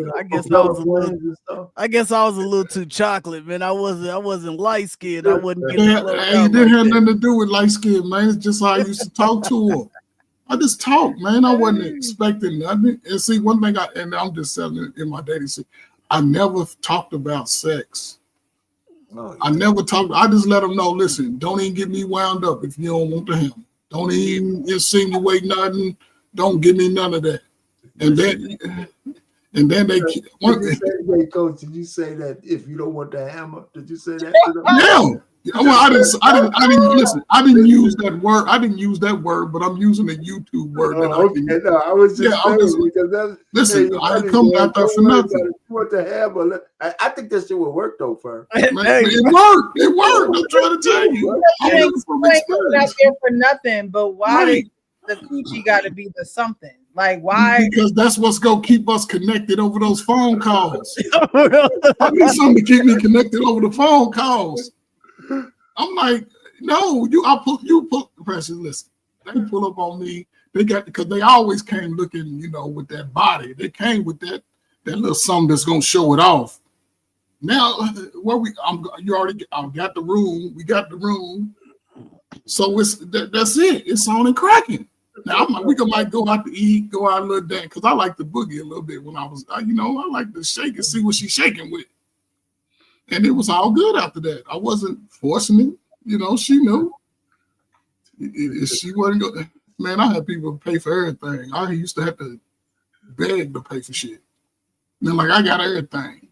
But those are the ones that they knew when they got there, it was on and cracking. But they had to get something out the deal too. Shoot. Well, if I didn't perform, I'd have been ass out. I'd been, but I had to hold my end of the bargain. Yeah, get some blue chew. Anyway. No, man, I was young, man. I ain't need that shit. Young. Shit. Hey. I don't need that shit today. Shit. Some blue chew. Shit. You tell my wife that shit, she be done cuss your ass out. Motherfucker ain't getting no shit fucking with me. Shit. Nigga already act like shit, life is good sometimes, man. Shit. I just got lucky. Well, I ain't gonna feel I got lucky. Because she said she prayed for me, so I got blessed. Oh my God, not Coach Ferg. No, white school, I couldn't even wear no bell bottoms. That shit was crazy as hell. That's how Coach Ferg got off the plane doing the Somebody got to do it. No, I couldn't even wear no bell bottoms. I look silly as hell, man. Bell bottoms. All right, y'all. Well, that's going to conclude our show. We'll do final thoughts in just a sec. Thank you, everyone who has commented in the comments. Sean, who was on the panel. It was just Sean, right? It was just us tonight, right? I'm not forgetting anybody. But thank you so much for being here. Definitely hit that like button. If you're watching the replay, hit the like button, put an emoji down in the chat. Let us know that you're watching. Tell us where you're watching from. We want to know all your business. Not all your business. Just let us know where you're watching from. But thank you guys so much. This has been a great show. 1:35 in the morning. I'm about to pull out my robe on y'all. It's time to go now. Okay. The robe come out. We're going to get into the final thoughts, and then we're going to get up out of here. So we'll start with Coach Ferg, over to R-Pain, and end with Frank. Coach Ferg, final thoughts? I'm sorry, yeah. It's a great show, man. We had a little bit of everything today, you know what I'm saying? The topic was very interesting. I don't give a damn. I'm going to say it. I'm being facetious, but I mean it. She don't give a fuck what a nigga say about me and my wife. I don't give a damn what no other man say. We good over here. I'm gonna be good. Y'all don't want to see me out on the streets, because you're gonna have to bring all that shit in documentation. I ain't taking your word. I want to see your credit report. I want to see your HIV test. I want to see what you look like at the family gathering. Yeah, I want to see all that shit. I want to see your rusty feet. I want to smell you. You're gonna have to go through some shit. I'm not bringing my resources just because you look good. Because there's 10 of y'all that look good to me. But yeah, it is what it is. I love and I'm in love with my wife, so it is what it is. I done had enough of playing in the what they say, in the pissy pool. I done had enough piss on me. I don't want nobody else's pee on me but my wife. She gonna take care of me till I leave. and I'm gonna take care of her. So your wife pee on you? That's what you said? No, no, Hey, RP, you heard what he just said. Oh, nobody pee on people but wife. Hey, she has not. But I tell you what, if it was gonna save my life, goddamn it, you better let it rain. Let that shit rain if it's gonna save my life. Hell yeah. I don't want none of this non taking bath pee on me. This shit toxic as hell. But yeah, man, it's a great show, man. Very interesting. Yeah, man. I hear you, man. I don't really have too much to say. I was hanging out with some fellas today that I work with. Man, I tell you, they still work. They work for the government, all of them. That you worked with. Yeah. I don't work, but a lot of they're still working. They got like a year or two. Trump and all these guys are driving them crazy with all the directives and shit like that. And I'm laughing. I just can't stop myself. I feel sorry for you guys. I'm so happy that I don't have to go through none of this shit. But yeah, so we're talking. They're still all thinking the same way. But it was funny hanging out with them, man. You guys are good guys, man. But that's where all the 6-figure men are. All those guys are making some good money. They still whining like they ain't making no money. That's the shit that bothers me. Still whining like crazy. They're making really good money. Families and all that kind of stuff. But anyway, man, so it was a good day. And, so they was waiting for this the show tonight. So it was cool. Put out some stuff on my channel and stuff. I tell you, this AI generator for the music is fantastic. I'm like a songwriter now and shit. I'm a songwriter now. I'll pay the songwriter. And listen, I put one on our Instagram channel. I have like a ode to masculine men. That shit sounds so good. And I found out I got favorites because I always choose a woman's voice singing to me and shit. I said, damn, I like crooners too, but I don't want to hear no goddamn hard leg singing. So I put woman all this stuff. And so the thing is, I come up with a theme, right? Ode to masculine men. And ChatGPT writes me a whole set of lyrics that I put to Donna, and it puts music to the lyrics. That's the name of the program. And the lyrics. Oh, what's her name? His robot. That's how it starts. That's how it starts. At first it's a musical robot. You're a robot. This is how it starts. This is how the world comes to an end. You know what I'm saying? I bet you do look like an old Eddie Levert, though. Oh man. Anyway, so listen, I have a couple of those things on my channel. So I put it AI theme music. Volume 3 is the one I just put out. So I put a link into the Instagram thing we have. Go listen to it. It's pretty good. It's pretty good. I think it's pretty good. Anyway, so that's all I have. Hey man, another good night. Computer love. Right. Exactly. The white school tripping. She on one today. Wait a minute, before you go, Frank, I got one more. Go ahead. I got one more. You guys gonna think I'm crazy, right?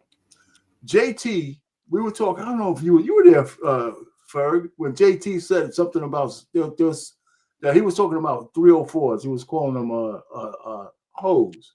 He said, "Yeah, man, you remember there's some sweet hoes from around the neighborhood." He said that last week. He coined this phrase. He said that was sweet. He said, "Yeah, we know a bunch of sweet hoes." Yeah. So it gave me an idea. So I went to the music generator. I said, "Well, put an ode to some sweet hoes." And I wrote a song called "Sweet Whores of Midnight Something." And it's so good. I'm telling you. Oh my God. It's so good. It's a slow ballad, man, got a beat to it. And oh man. Now we gotta drop our pain. First being mute, now our pain. It's crazy. Like I said, it's on the Instagram thing, our channel. So y'all can go check it out. You put it in the group chat? Yeah. Oh, yeah. That one. Oh, man. I'm telling you, I think it's pretty good. But okay, go ahead, Frank, man. Yeah. Nah, man. Shout out to everybody, man. The good show as usual. Shout out to Miss Precious for having me. You know what I'm saying? Having us. And it just was really dope, man. Always love the topics. I don't know how you do it, like where you be finding these joints at all the time, but every Wednesday, I like it's a good show. Like it, you know what I'm saying? So, and as for the chat, man, y'all get real life, real time reactions. You feel me? We don't see none of these until y'all see it. So, you know what I'm saying? So y'all get real genuine reactions, you know what I'm saying? So that's one of the dopest things, you know what I'm saying? But yeah, shout out to everybody, man. Shout out to everybody who came through. And yeah, I don't really got much tonight. I just want to say, I appreciate you for having me over here. And I definitely love the conversations. And you brothers are always entertaining, man. So it's always a good time, man. That's all I got, Miss Precious. Thank you guys. I appreciate you so much for being on the panel. Again, thank you for rearranging your schedules to join me on this Thursday, now Friday. But as far as the topic, I'm not in love with my wife. We went over that, and if you are married, you should be in love with you should actively be in love with are you going to like her all the time? Probably not. Is she going to like you all the time? Probably not. But the love should be active. It definitely should be active. That self-awareness piece goes out to the last woman, even the woman that was in the video with Just Hilarious. Self-awareness is something that's very important. It's important when you're single. It's important when you're in a relationship. And when you're in a relationship, the self-awareness needs to be, okay, I am now a part of a team. When you are single, it is, okay, how do I continue to make myself better? How do I continue to make myself go in that forward direction, right? And so that self-awareness is very important, because when you are single, it does help you when you are in a relationship, because it tests, and it's a barometer of how you actually work with another person. And so, watching them guys say that they're not in love with their wife, to me, just tells me that they're not totally self-aware. And they actually admitted that when they said, hey, being in a relationship with my wife is just a reflection of me. I'm still learning things about myself. And of course, you're going to learn things about yourself every single day of your life.